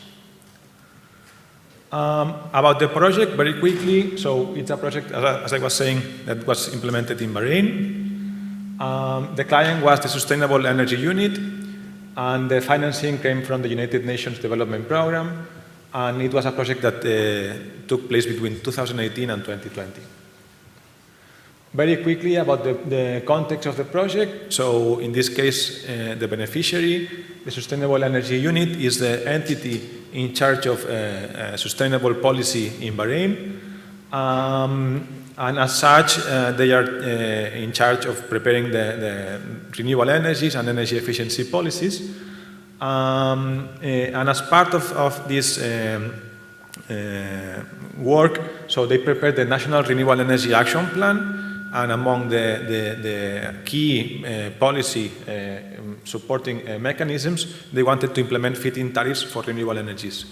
One key question when preparing feed-in tariffs is which is the tariff to set for renewable energies at which the energy is bought, and that is how they came with this innovative approach that I'm about to present. Two important additional factors is that Bahrain is a small island, so land availability is a constraint because of compatibility with other uses. Another important aspect is that electricity is very heavily subsidized, basically because they rely on their own fossil fuel production. So electricity is very, very cheap, and that is, of course, challenging when implementing renewable energy projects. As per the project objective, so the focus was on government buildings. And here the idea is that for public buildings to offer their roof, basically, or other space available to the private sector to come and implement solar PV projects, either rooftop or ground-mounted, under a lease agreement. These private companies would sell the electricity to the public buildings following a power purchase agreement. And in addition, because in Bahrain there's a net metering mechanism in place, any surplus of energy would be fed into the grid. So basically what I was saying, so we have a building owner, in this case is the Ministry of Education, so a public entity, and this entity offers the roof under a lease agreement to a power producer, which is a private company, an independent power producer, and there's some money exchange for this lease agreement that we supported to prepare, And in parallel, there's a power purchase agreement which regulates this exchange of energy. So basically, the IPP is selling the electricity to the Ministry of Education at a fixed price. And ultimately, there's a net metering scheme, as I was saying, that any surplus of energy would be fed into the grid. This scheme, as it looks on its own, it would not work by its own. There's the key contribution, of course, of our client, the Sustainable Energy Unit, which in a way it's supporting the whole process. So about procurement that we were talking before, about giving technical advice, supervising the implementation. So, of course, the Ministry of Education is not well versed in engineering. So this entity was providing technical support through the process. The beneficiary buildings were selected by the Ministry of Education according to a series of criteria. But important to mention here that in the tender, given the piloting nature of this project, one of the things that we promoted is the idea of having different lots. So this is not to award all the different buildings to a single entity, but instead to have 3 lots that we forced them that they would be awarded to different entities in order to promote the local market, right? In order to, because of the piloting nature of this project, to promote private sector and support not only one company, but different ones in this new approach which we were implementing in Bahrain, no? And that has proven to be a successful decision. Of course, it had some risk because having to award 3 lots to 3 different bidders might come at the expense of not offering, not getting the cheapest prices of electricity. But luckily, the 3 of them were awarded at very competitive prices. As I was saying, it was a very successful project. As I was saying at the beginning, this is in the context of a country with very heavily subsidized electricity tariffs, 7 cents of euro per kilowatt hour, so really low. And we managed to beat that price. I didn't mention, but we are talking about PV plants of 1 megawatt or something in total, but this is with small buildings, so we're not talking about large plants, but distributed with small buildings. So we were very positively surprised to see that bidders managed to offer PPAs at 5 cents of euro per kilowatt hour, even with this distributed nature of the project. So from an economical standpoint, that was a big success because the Ministry of Education will have a fixed contract of price at 5 cents of euro for the coming 10, 15 years. So that gives stability of prices. It gives economic savings because they are buying the electricity at a cheaper price. And of course, not to forget that this is implemented in schools. So there's this educational component that can contribute to this project. And last but not least, so this project was the first of its kind in Bahrain, and it had this intention of promoting renewable energy in Bahrain, which is a country dominated by fossil fuels. So in that sense, we also promoted to build this renewable energy sector. And that's all, so happy to share additional comments, information about the project, or any other thing in which we can help. Thank you.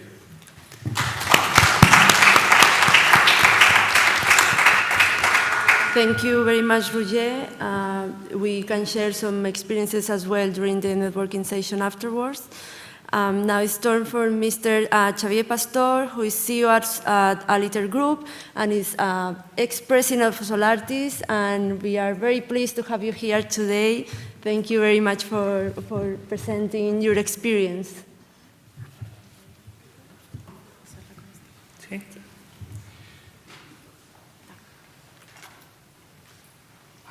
Okay. Hello, ladies and gentlemen. And first, let me to thank the organization committee to invite my company, myself, to present some experiences, small experiences regarding the interesting projects that you have presented until now. And then, first of all, let me to explain what is, who is Aliter, what we do, etc. Aliter is a company that was born here in Barcelona in 2010. 3 different engineers were created the company, but we have previous experience also in photovoltaics. Aliter is related 100% in photovoltaic, and then we design, engineering, construct, procurement, and maintenance PV plants, both on-ground plants, solar farms, and then also self-consumption plants, both for industrial sector or domestic or residential sectors. Then we are some active in the R&D area, more or less from 2017, we have started some R&D projects. All the projects are related about the photovoltaic. Then we have projects starting on the plant, utility scale plants management with storage, then passing through platforms, software platforms for energy communities, for transaction of energy, for forecasting production, forecasting demand, using artificial intelligence engines, and ending with the production of green hydrogen with the use of high temperature electrolyzers coupled with the PV plants. Then, after that, you know more or less what we are, what we do. This is a resume of the different projects that we have done in these past years. And then I will try to tell you 3 different success cases that we have participated with public-private relationships. The first one is for in 2017. This is an early project. Then the model is public procurement, and the buyer in this case is the municipality of Sabadell. Sabadell is a town near Barcelona with more or less 200,000 inhabitants, more or less. Then the municipality has invited some companies to prepare and to modelize, to analyze what can be done with different public buildings that are in the municipality. Then we have tried with the municipality to define the KPIs for these projects, and then to select 2 pilots. The 2 pilots selected are 2 schools, 2 primary schools with roof enough to put there a small PV plant. Why small? Small because the regulation in 2017 limits the total power that we can put on a system. The buildings are so old, they have 25, 30 years old, then they don't have any measure for sustainability, for energy management. The PV plants was the first initiative to reduce the CO2 footprint of these buildings. Both 2 plants, both plants are more or less 11 kilowatts peak, that's quite small, and we have achieved more or less in the Claramunt school 20% of self-consumption, and Joanot school 30%. The difference is the Claramunt school is bigger than the Joanot one and consumes more than the Joanot. More or less, these PV plants are saving about 5 tons of CO2 a year. The second one is the Rural Life Museum at the Espluga de Francolí. This is a small town in the province of Tarragona, at the south of Catalonia. This is also a model that's public-private procurement. The project, the total project for sustainability of the museum was funded by European Union funds. And then we have collaborated with the management of the museum to define the different measures that we can put in this building. This building is quite new and have energy management measures to control. Of course, it's a museum, then comfort, humidity, temperature, etc., to preserve the elements exposed in the permanent exhibition.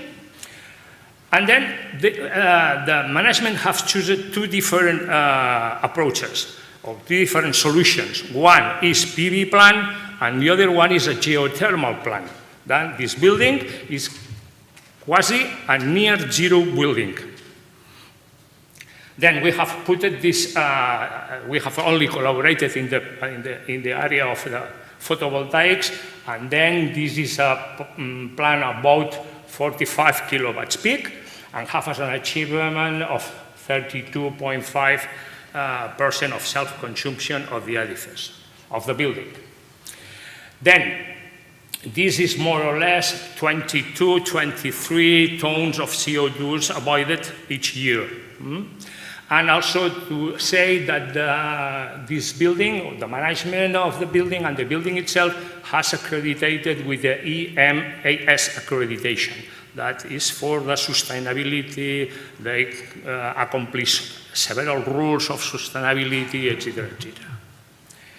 The third one is just now under the way. It's just now starting.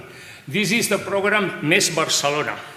This is a program that the municipality of Barcelona tries to put everywhere is possible with photovoltaic to reduce the consumption of course of the different buildings of the municipality, and then to reduce the CO2 footprint.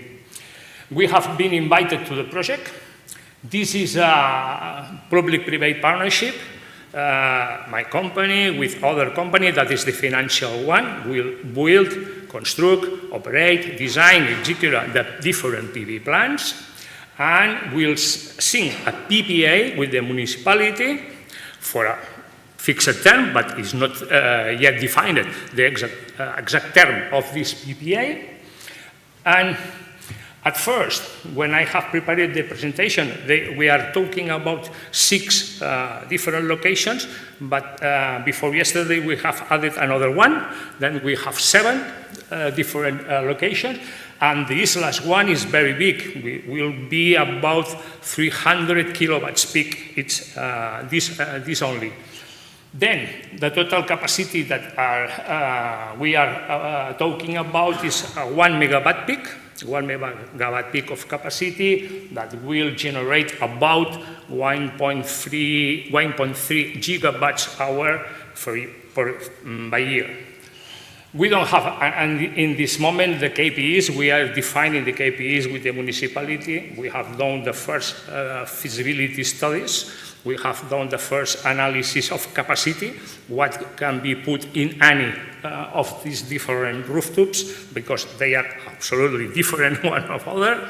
And we hope that prior to the summer, prior to the August, we can achieve the final contracts with the municipality. Thank you, and I will be at your availability if you need something more.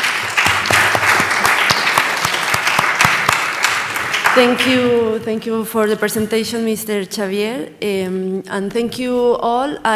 We just arrived to the coffee break time, just on time, so perfect on time. So you just have to follow here, go upstairs, and my colleagues will guide you to the coffee break zone. We'll see you at 11:30 for the round table. So thank you very much and enjoy the break.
great. Like the moment that we picked this place, we fell in love with the views there in Pati Nord, but also it has some disadvantages. I know that it was great to be there. It was amazing weather, beautiful sky, blue sky, and it takes time for people to come back.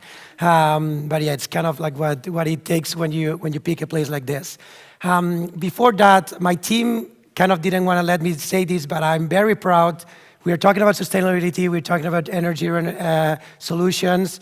I'm very proud to say that this is a plastic-free event.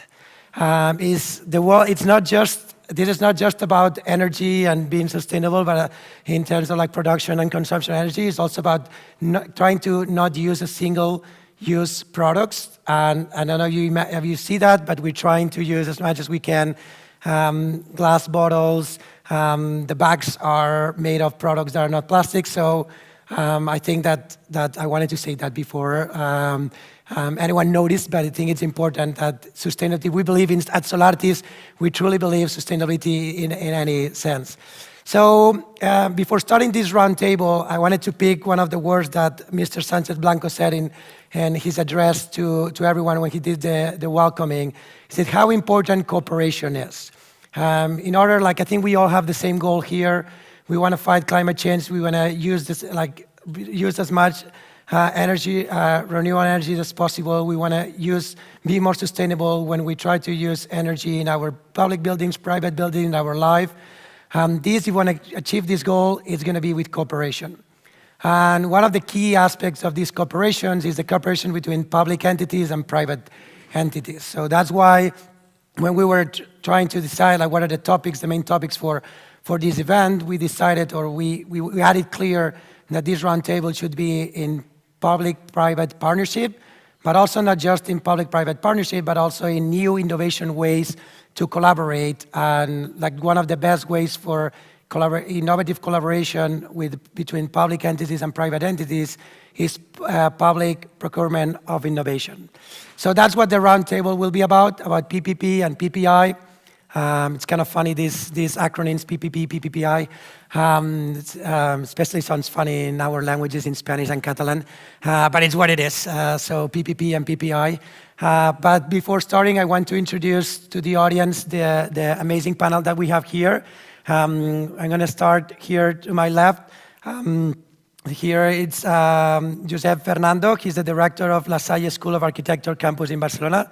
Thank you, Josep, for coming. And he's together with his colleague, Rosa Maria Alsina. He's the director of research policies also in La Salle. We also have, you know her because she was presented before, Ainhoa Mata, that she's the head of building unit at the Catalan Institute for Energy, ICAEN. Then we have Maria Peñate. She's the co-author of the research article, The Promotion of Innovative Service Business Models Through Public Procurement, an analysis of energy service companies in Spain. Maria, thank you so much. And last but definitely not least, our president and CEO of ENDEV, Isabel Guedea. So this is a roundtable. I'm going to address some questions specifically, but of course, feel free after one of the person who answered the question, feel free to react. We have 2 mics, so if you want to say something, just let us know and just like we'll move the mic. So my first question is to everyone here in La Salle. We want to start with the origin, the challenges, like why are we doing this? So I know that in La Salle we're just recently doing and we're implementing a retrofitting energy strategy.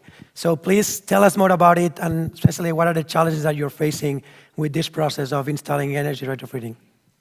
So, well, thank you very much for this invitation to be here. We're proud of being here and sharing this roundtable with our amount of knowledge. No? So it's nice to be here. No? No, first of all, to answer, to answer and to explain more or less how we are acting and how we are working with the existing campus in order to answer to some kind of a climate emergency challenges, I would like to make some kind of zoom out, in order to understand where we are. Because now, obviously, as everybody knows, we are in a transitional moment, but because different factors. One is the globalization, another one is the climate emergency, another one is the new technologies, another one is the health challenges, and the last one is the population density. And everything has the answer, the question and the answer at the same time in the city. Because in this moment, the 55% of the population in the world is living in a urban context, but in 2050, we will have 70% of the world population living in cities. But the city, at the same time, is responsible of the 70% of the CO2 emissions, and the construction is responsible of the 40% of the CO2 emissions and the greenhouse gas emissions. No? At the same time, is responsible of the 30% of the raw materials, using the 30% of the raw materials and the 30% of the waste materials. So it's incredible, no? Because it seems that the city is the problem, but at the same time is the answer, because the density at the same time respond to the idea of sustainability. No? Which are the strategies to work on that? No? There are 4 main strategies for us to work on this thing. First of all, it's more like more than thinking in the habitat, is thinking the inhabitant. No? It's to access to energy by the population with fewer resources. That's really important. So sometimes we're talking about sustainability, but it's really important to talk not only about the environment, it's really important to talk about inhabitants to the society, because it relates each other. The second one would be the rational use and energy efficiency. The third one would be the use of renewable energy sources, so that ones that are coming from inaccessible natural resources to produce electricity, no? Like, like solar, wind, hydro, geothermal, biomass, and biogas energy, no? And the fourth one is to use biofuels for transport, no? Okay, which is the combination of organic raw materials, as long as they are of biological origin. So these are all these strategies that are really important. Perhaps we can put some images that we sent, if it's possible, if not. But what means this? No, I think that we're in a moment that it's really important not to demolish, for example, to reuse is really important. But how to reuse buildings that has been built in the 20th century without attending this kind of climatic emergency that we know that we have now, that we knew in the 20th century at the same time, what we didn't attend with the same attitude that we have now. No? What we are seeing here, for example, through the transparency of this facade, these are some images, virtual images of a building that we are renovating in this moment to become the IAS Lab, which is the Interactive Arts and Science Laboratory in the campus. And we can see through this kind of veil of this facade, this kind of mineral building that was built during the 90s, with the only purpose of being similar to the rest of the campus that was built in the almost 19th century. So the construction was only related to some kind of aesthetic things, no? In the 90s, more or less, so 30 years ago. No? So which is the attitude? No? The attitude, instead of demolishing this building and making something more sustainable, that in some way, the end, no? The final result would be more sustainable, but not the attitude, not the process of not maintaining what exists. What we're made, rather than that, what we're making is how to work with, in some way, using the common sense. That is the most important thing for sustainability. Common sense is the best key. And to use something that is very Mediterranean, that is making this kind of trombe wall. Trombe wall is like galerías, no? Like galerías that all of the couriers in Cerdà, they have this kind of galerías, no? And this kind of galeria, this kind of second facade related to the south facade that is working in a passive and active way. No? So it's passive because it's one that in winter can be closed or totally closed, not like in that image, but could be totally closed. So this is accumulating the energy from the sun, and then you can diffuse, you can produce this kind, or you can bring this hot air to inside, no, in order to increase or to improve the quality of the energy inside. So you are, in a passive way, you are consuming less energy because you are having this trombe wall. And in summer, it's just the opposite, no? Using deciduous plants in a second layer, so that these plants that are losing the leaves on winter, no? So that the same that happens, only paying attention on the city. Eh? All the trees that Cerdà was planting in Barcelona were deciduous trees. In order that in winter you have light in all the floors, and you have light and sun, no? Heat, air on the street. But in summer it's just the opposite. No? We have this kind of trees or green vaults in all the streets in order you're protected from the sun. No? You see exactly the same, some kind of climbing deciduous plants, in order that you have this second image in summer, where you see that these plants are protecting from the sun, but at the same time, if you open these elements, this kind of veiled, no, the air is in contact with the plants, is becoming cooler, and then you put this cooler air inside. No? So it's a very simple thing. No? Every floor is divided in 3 parts. The first part is more like a railing. The second 2 parts are the ones that you can open to produce this kind of fresh air. But at the same time, the one on the bottom and the one on the top has photovoltaic panels, translucent photovoltaic panels. That means that, as I was explaining until now, it was a passive solution, but from now it's an active solution too, because it's not only that it's making more intelligent the building in terms of energy consumption, it's at the same time it's collecting energy. Okay, so the one that you reduce is the one that you should produce. No? So we're calculating how to produce energy that is the one that balance the one that we're spending that is less than before. No? So the question is that it's not only to work with sustainable solutions, it's to have even sustainable attitude. That means not to demolish, work what we have, work with the things that you have, and improve it with passive solutions. This is the attitude. Thanks. Just one thing to complement a little bit from another side of this project, because Josep already said, but this project is what we call here in Catalonia a singular project, which is co-funded by the European Commission. And it will be used mainly to do the research.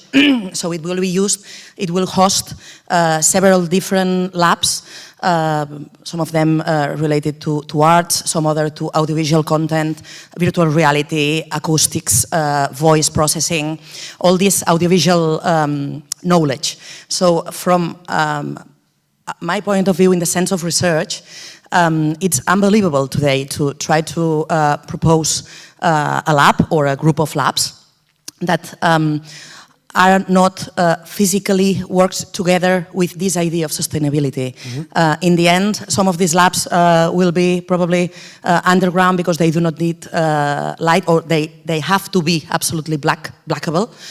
So this idea of merging what we need from the side of knowledge together with all, as Josep said, this attitude towards sustainability, we believe that it's the only way to have the most suitable building in the end for its purpose.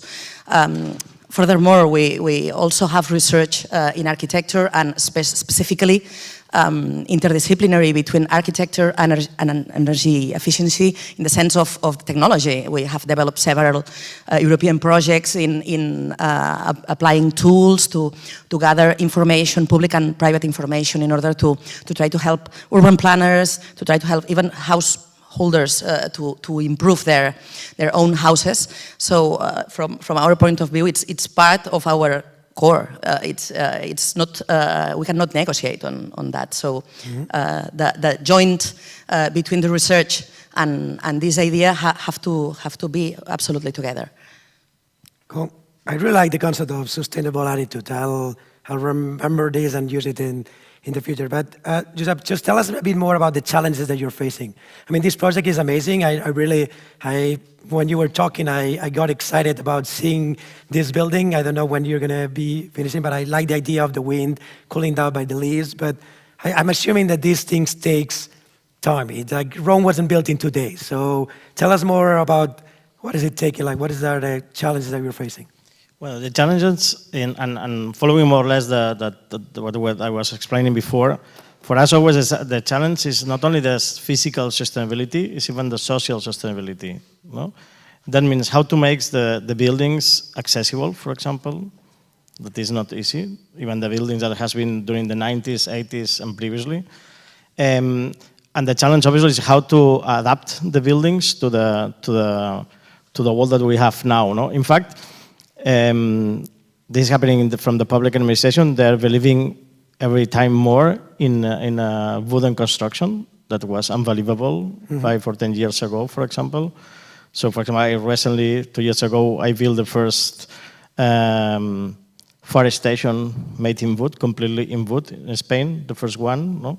And it's not only because the firemen are close, it's because it makes sense to make that in wood, because, for example, the wood is less conductive than the steel. But it's something that the people doesn't know because you relate the wood to the chimney. Normally you understand that the wood is something that it's fire. Yeah. It's ready to fire. No? So it's not only, it's a change of mentality, to understand that not only about the attitude, but even about the materials too. No?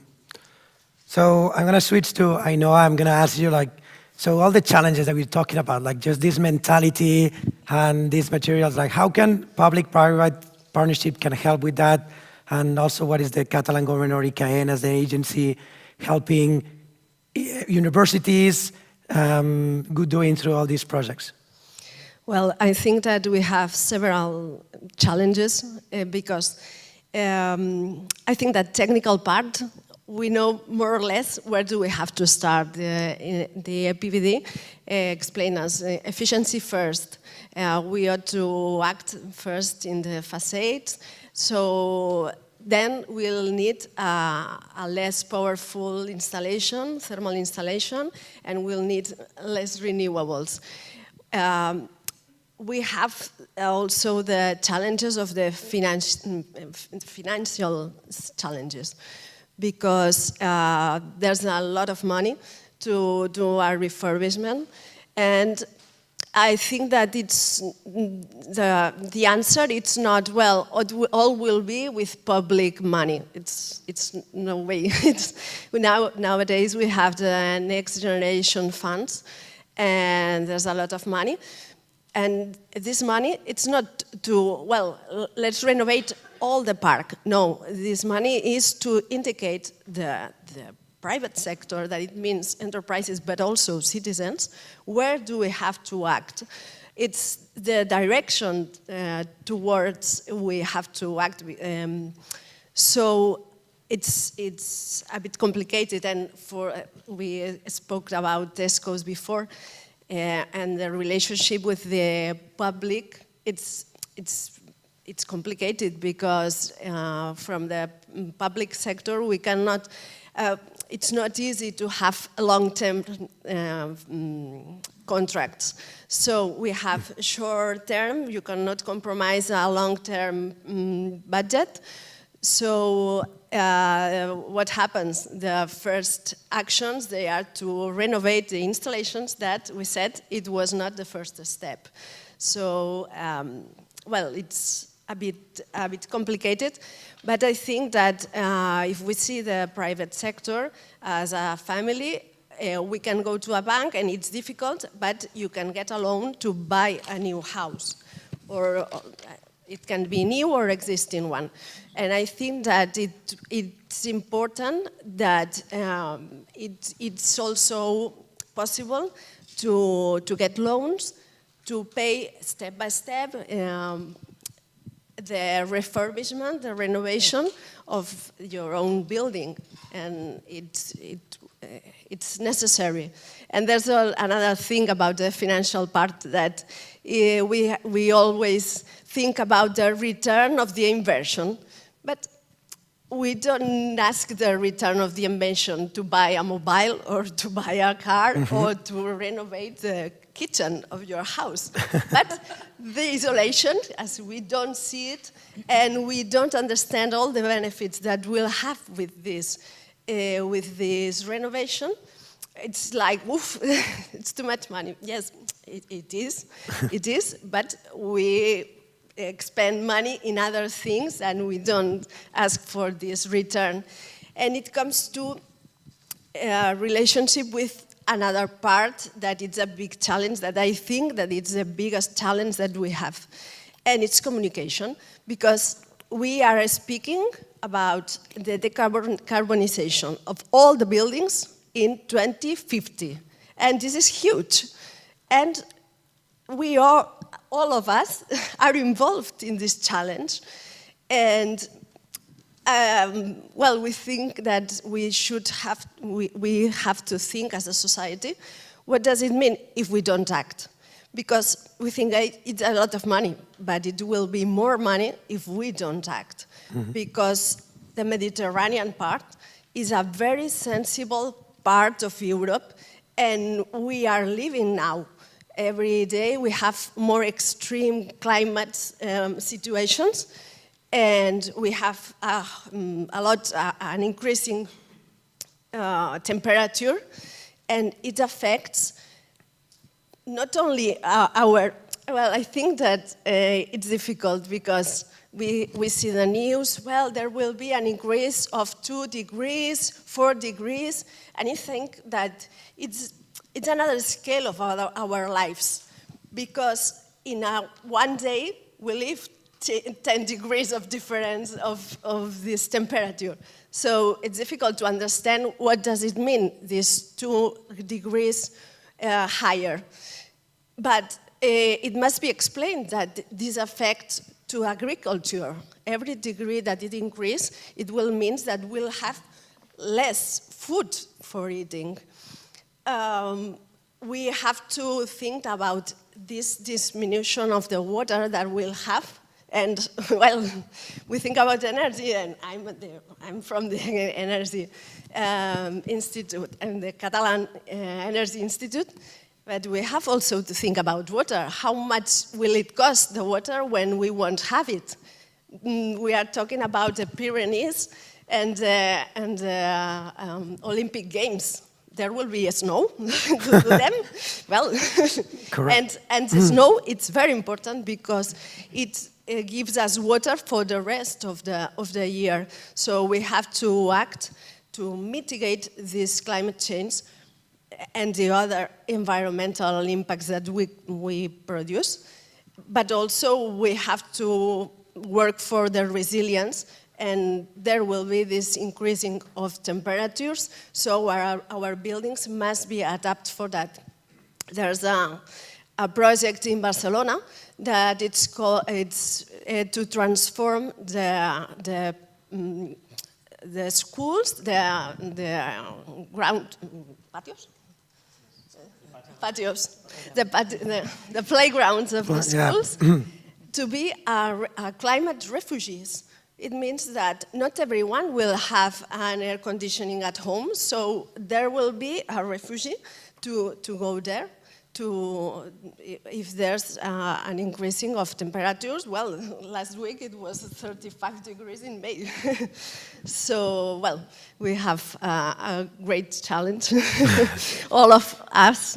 And I think that the most difficult part is that this is a little bit forum, and we have to spread it to all the society. So I'm a bit scared now, but apart from that, Isabel, I would love to hear your opinion from the private point of view as a CEO of Dev Engineering, and you've been working with public institutions. Okay, I just want to add one aspect that I know that the technical and financial aspects are very important, but the social one, I think, is the most one. We have been involved in a retrofitting of a public building, but where people with low resources live. And, well, we incorporate insulation. We are an installation company, so we carry out all the installations, the insulations, new machines, everything. Like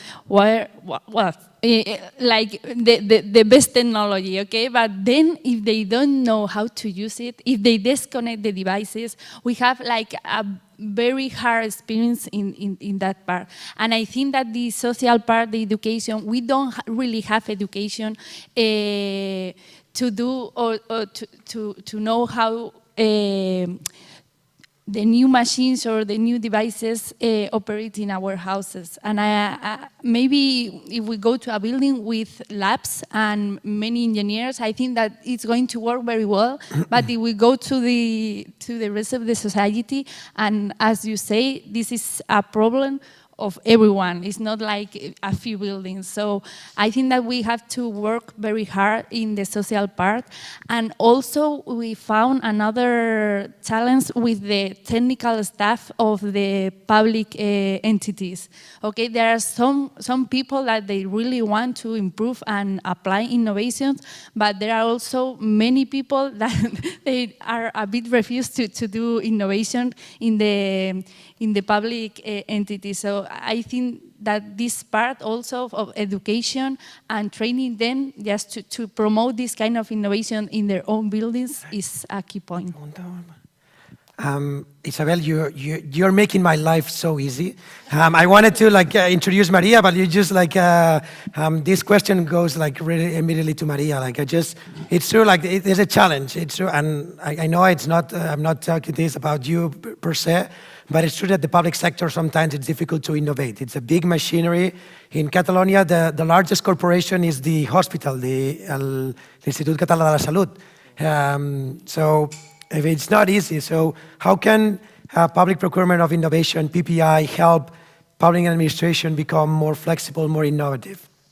Well, that's a big question to answer.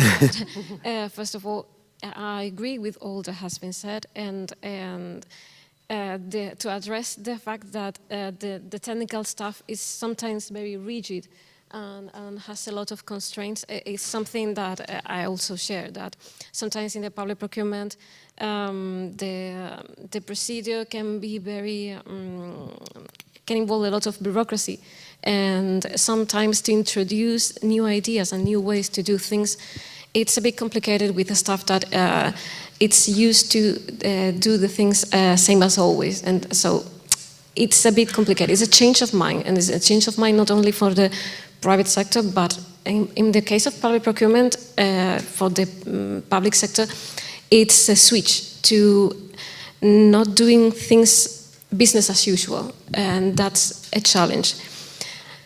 And why to do things different, answering your question? Public procurement of innovation involves looking for specific solutions to particular needs. And when we do that, we work more efficiently with the sector we are trying to, or the objectives we are trying to accomplish. And I think that's one of the key values of public procurement of innovation. But it's not only because it's something very specific to solve a specific problem that can develop an innovation, but it's also because we have observed that in the medium and the long term, it saves cost, it saves money for the administration. That we are talking about money and funding, and I know investing on innovation, it's always something scary for the public administration because of the high risk is involved and because of the funding and investment, but it is also key in the long term. And we are seeing also with the research I've mentioned before during my presentation that it's not only because of the money, it's to address environmental issues as well. And also healthcare, as you have mentioned, it's also a big issue in our society. And even, for example, in the case of Galicia, we are seeing that the Sergas has combined both issues, environmental and healthcare. And it's important to observe how it's not only something you can gain from in the short term, but when you see the environmental gains you are gaining in the future, again, it's something that it's worth it doing. We have seen a huge amount of CO2 emissions in the cases we have analyzed, and that's something that can really motivate the public sector, should really motivate the public sector to increase this experience between public procurement of innovation and sustainable objectives. And one last thing that I would like to point out regarding the importance of public procurement of innovation is that it sets an example, and I've mentioned that in my presentation. When the public sector invests in some kind of sustainable innovations, it's setting an example for the whole society. It's giving a message that we care about this, we care about these objectives, these goals, so we have to do something about it. For the long time, it hasn't been a priority in our society. It has to be now. And it also helps the diffusion of innovations, because the public sector manages such a big amount of funding that it becomes a testing ground, an actual testing ground for the innovations. And once these innovations are tested and improved, can go to the private market and can be developed for specific sectors or for specific needs.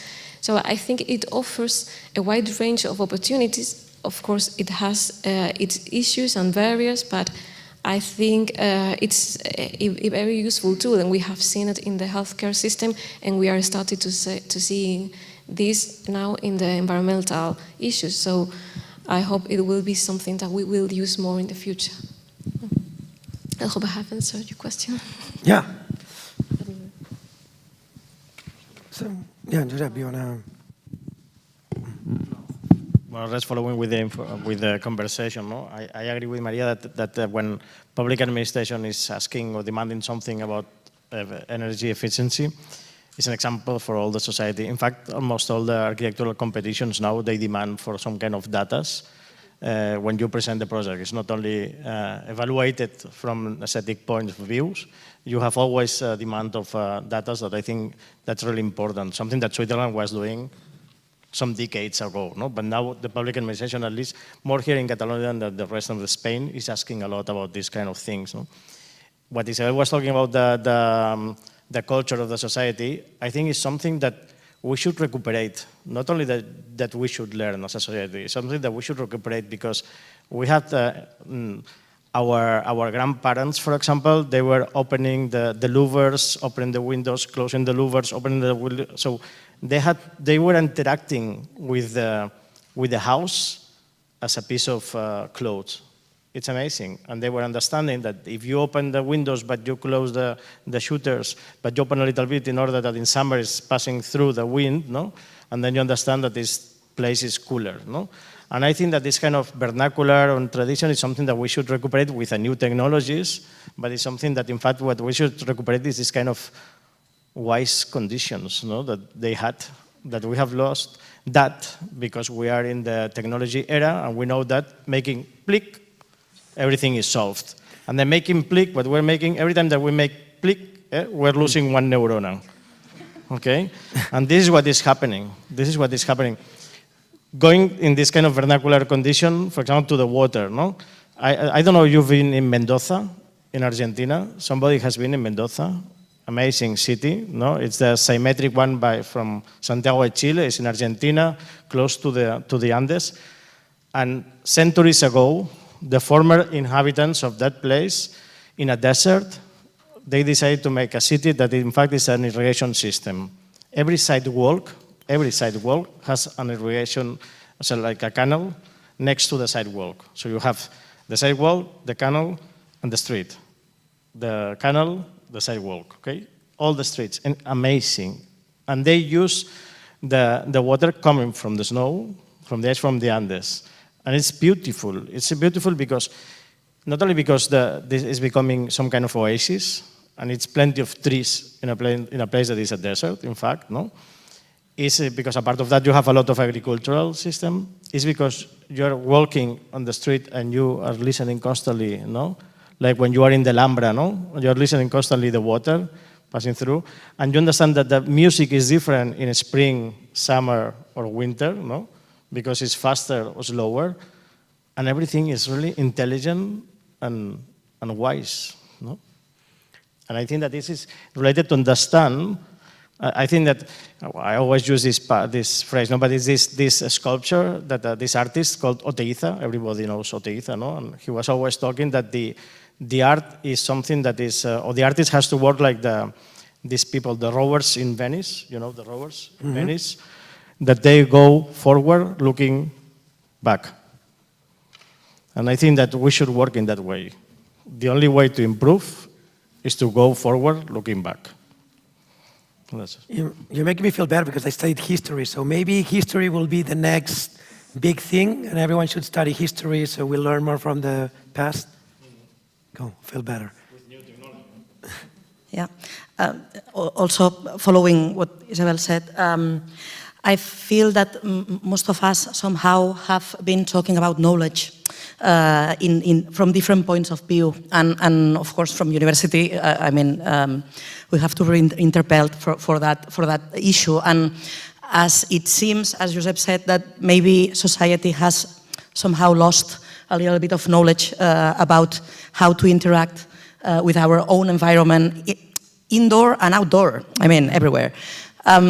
Maybe all the people that somehow we are involved in studying, working, designing, innovating in these topics, we do have the responsibility of disseminating all this knowledge. And I mean, I assume this as as from university. I mean, it's one of our missions.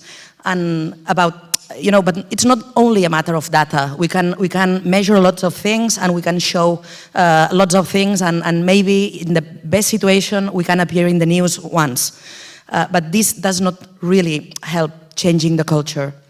So maybe together it's the only way, probably, from the different points of the society on one hand, and even in the industry on the other hand, to have like a more integrated look. I think, for example, in the idea of air pollution, for example, maybe 30 years ago it was not as conscious society as today.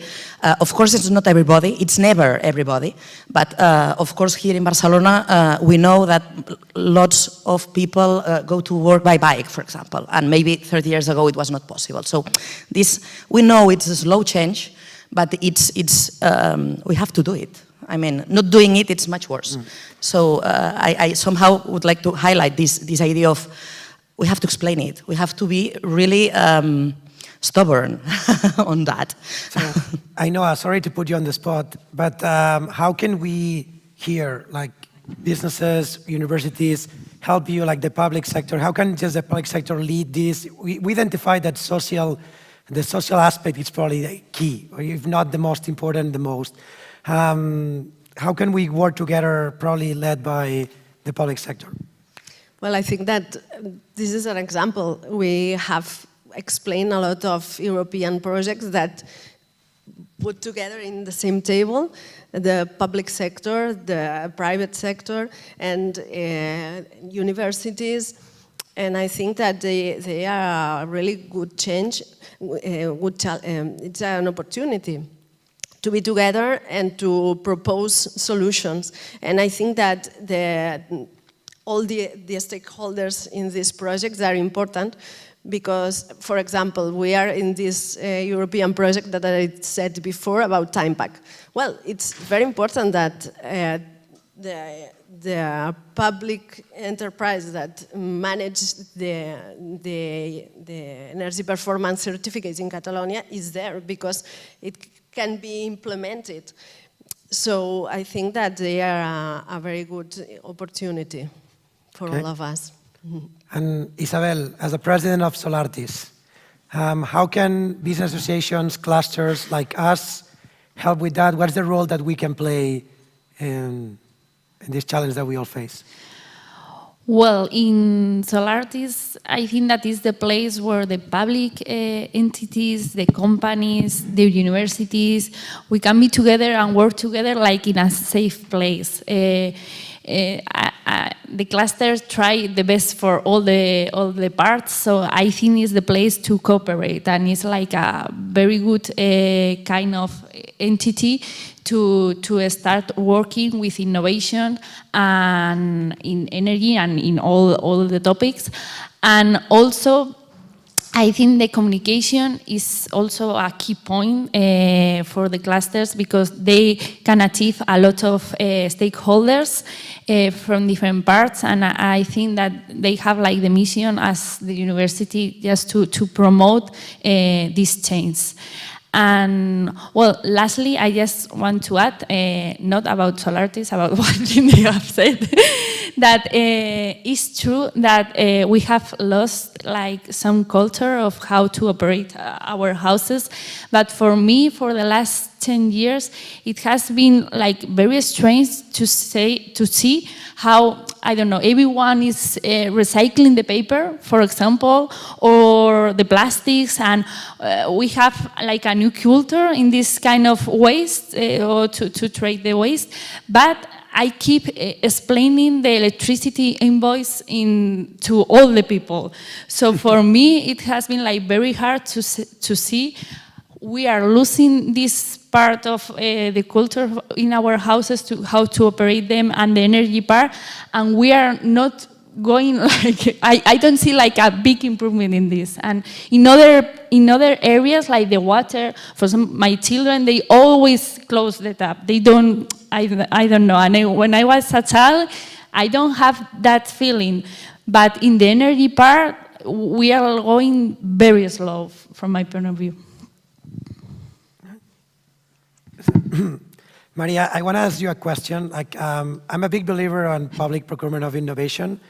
You have here universities, companies, a cluster, the private sector. How can we all help to improve and reduce the issues because public procurement of innovation is having right now? I think in Spain, well, we mentioned like Galicia has some examples, Catalonia has some examples, but I was talking before with from Valencia, and it's still like it takes.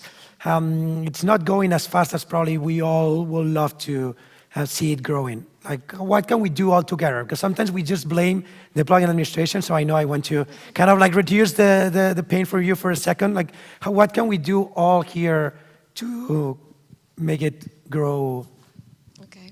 Well, I think it's obvious that since 2015, public procurement of innovation has grown substantially in Spain, but it's a slow growth, and several factors are becoming an issue.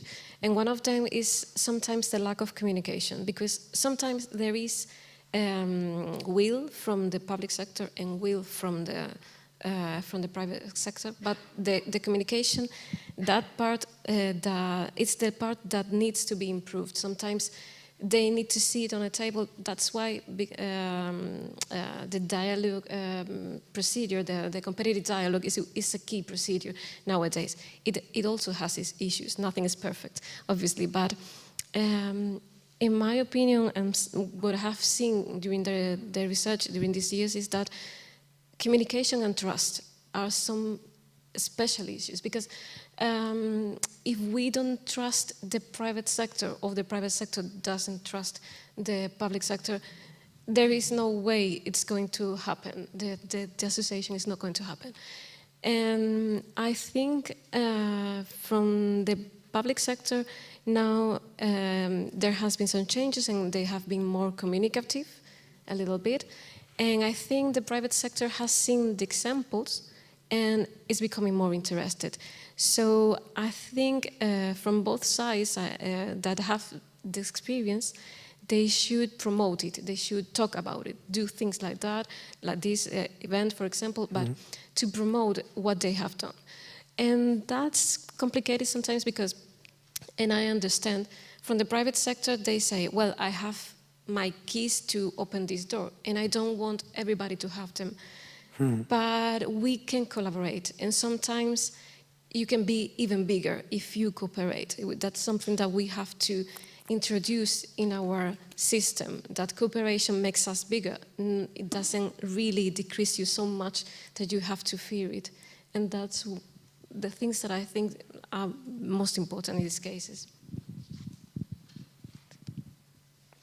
I like this quote, cooperation makes us bigger. I will save it together with the other one that you mentioned before. I wrote it down. I'm trying to do my best as a moderator, but I'm sure that with 60 people on the audience, we will find a better moderator than I am. So is there anyone who have a question to the panel? We have time for a last question. Just take advantage. We have the mics. I can go, and if anyone is interested in asking, or say something, I don't know, like, to Alberto. Yeah, we were mentioning before, Joseph, you mentioned about this disconnection of the user with the environment in which he acts, like the house in which he lives, and before there were mechanical things we can act on to have an effect on our climate, for example. And now there is a lot of push on automation, and everything has to be controlled by a centralized, very intelligent system, data-driven. How do we put together the user? There's a human being that has senses, that has to be connected as a human being to his environment, to a data-driven artificial intelligence system which controls everything in a better, efficient, more, with less errors. How do we put these things together? I'm coming. Sorry. No, that's a very good question. No? I think that I would like the artificial intelligence, I would like that would be as intelligent as the traditional intelligence. That's the question, no? So I think that,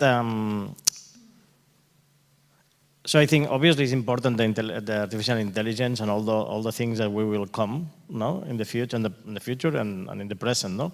But it's important how the human interact with that. So I think that we shouldn't expect that everything is done by a machine, because if everything is done by a machine, and then is when what I said before, no, you're losing the neurones, no, and then it's not you're not acting, and then it's when so you're not useful, so you're not serving for anything, no. But I think that a part of that, and now we say this is an architectural point of view, this answer that I'm going to say now, that I think that is very related to always this sentence that is mejor prevenir que curar, no? It's better to make something before than to solve it later. And I think that happens in the architecture now, no? So in the architecture means houses and everywhere now, that I think that if you put a porch in front of a house, it's better than to have a facade plenty of glass. That's logic, okay? So I think it's better to prevenir que curar, no? Because if not, you will need a lot of things. You will need a lot of energy to protect this facade, no, from another thing. And obviously, later you can say, which is the most sustainable thing to have less, or to consume less energy? Okay, we will put some solar panels there in order that we are consuming less with aircon that we need. Why? Because you have a complete glass facade in a climatic condition like this one in Mediterranean space that is not necessary.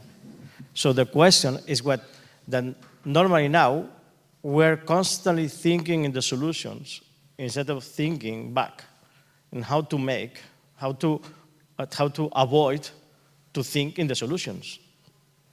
And I think that's a big mistake of our society, is that we're constantly thinking in the solutions instead of thinking in the question. If we solve better the questions, we will have less answers. And I think that this is a big mistake of our society. That I think I agree that the kids are in the inverse situation, because it's true that now in the schools they're learning much better than we learn. Okay, that's much better. But I insist on that. I think that it's very important to think in the question instead of thinking in the answers. I don't know if anyone wants to. Yeah, Maria? I just want to add that related to what you're saying, I do agree, and that I think there is the principle of precaution or something in ecological economy or something like that that is related to that kind of thought. Innovation, it's very good, it can be very useful, but we have to think of what we actually have, because there is not only technological innovation, there is a process innovation. We can do things different, and we can improve what we have now. So I think it's a very interesting thought that the renovation of buildings and all this new Hop3 era of things in this sense, I think it's very, very important to keep in mind the precaution principle, the things we can do with what we have, and to innovate also in the process, not only in technological areas, because it's lacking something for the future.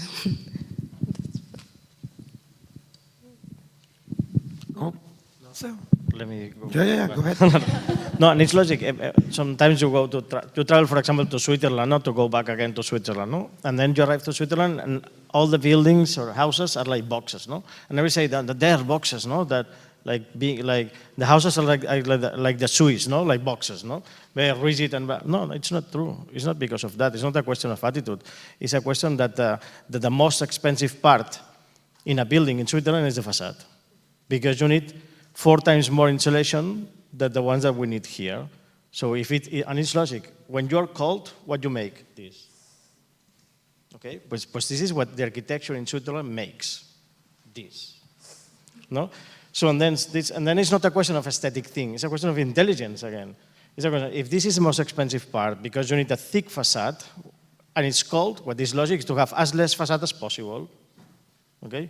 Here it's just the opposite. When we are in the Mediterranean space, we need intermediate spaces. We need balconies, we need louvers, we need shutters, we need patios, we need pergolas. So we shouldn't put pergolas in Switzerland, we shouldn't put boxes in Barcelona. And this is the question. The question is to understand how we interact with the climatic conditions. And that's all. It's as easy as that. Later, we don't need to put a lot of artificial things to solve something that you shouldn't solve. You should solve before. No? Okay. I want to end with kind of like the highlights, and the biggest highlights that historians will dominate the future. Like that's what I will take. I will tell everyone, like, stop stigmatizing like the people who studied history. We will dominate the future. Thank you. And then the sustainable attitude and trying to understand the problem versus trying to focus too much on the solution. And Maria, I love this cooperation makes us bigger. We'll use it in the future. I want to thank all of you for your participation, your great insights. Hopefully the audience found the conversation as interesting as I found it. And with that, we finished. It's the end of the session here. We're going to do next. We're going to go again to Pati Nord, where we had the breakfast. And we're going to have first, and please correct me if I'm wrong, but we're going to first have companies who will present some of the solutions for you, innovative solutions. And then after the companies present these innovative solutions, we'll have 2 small round tables that the SOLARTYS team will help to dynamize. One is about PPI, that it will be me and my colleague Alba, and then we'll have one about the solutions that Clara and my colleague Jamie and Gabriela will be helping. And then we'll have lunch, and so yeah, we hope that you all stay here and enjoy the amazing, beautiful weather, and let's do networking, because that's kind of like what makes us happy.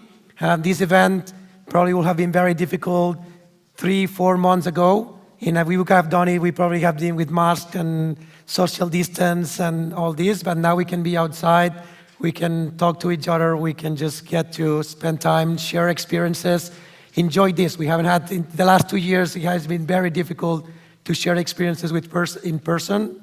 So I'm glad that this is, at least for me, the first real or back to normal event that I've been in 2 years. So at least enjoy people and with a sustainable attitude, important. Okay, thank you so much.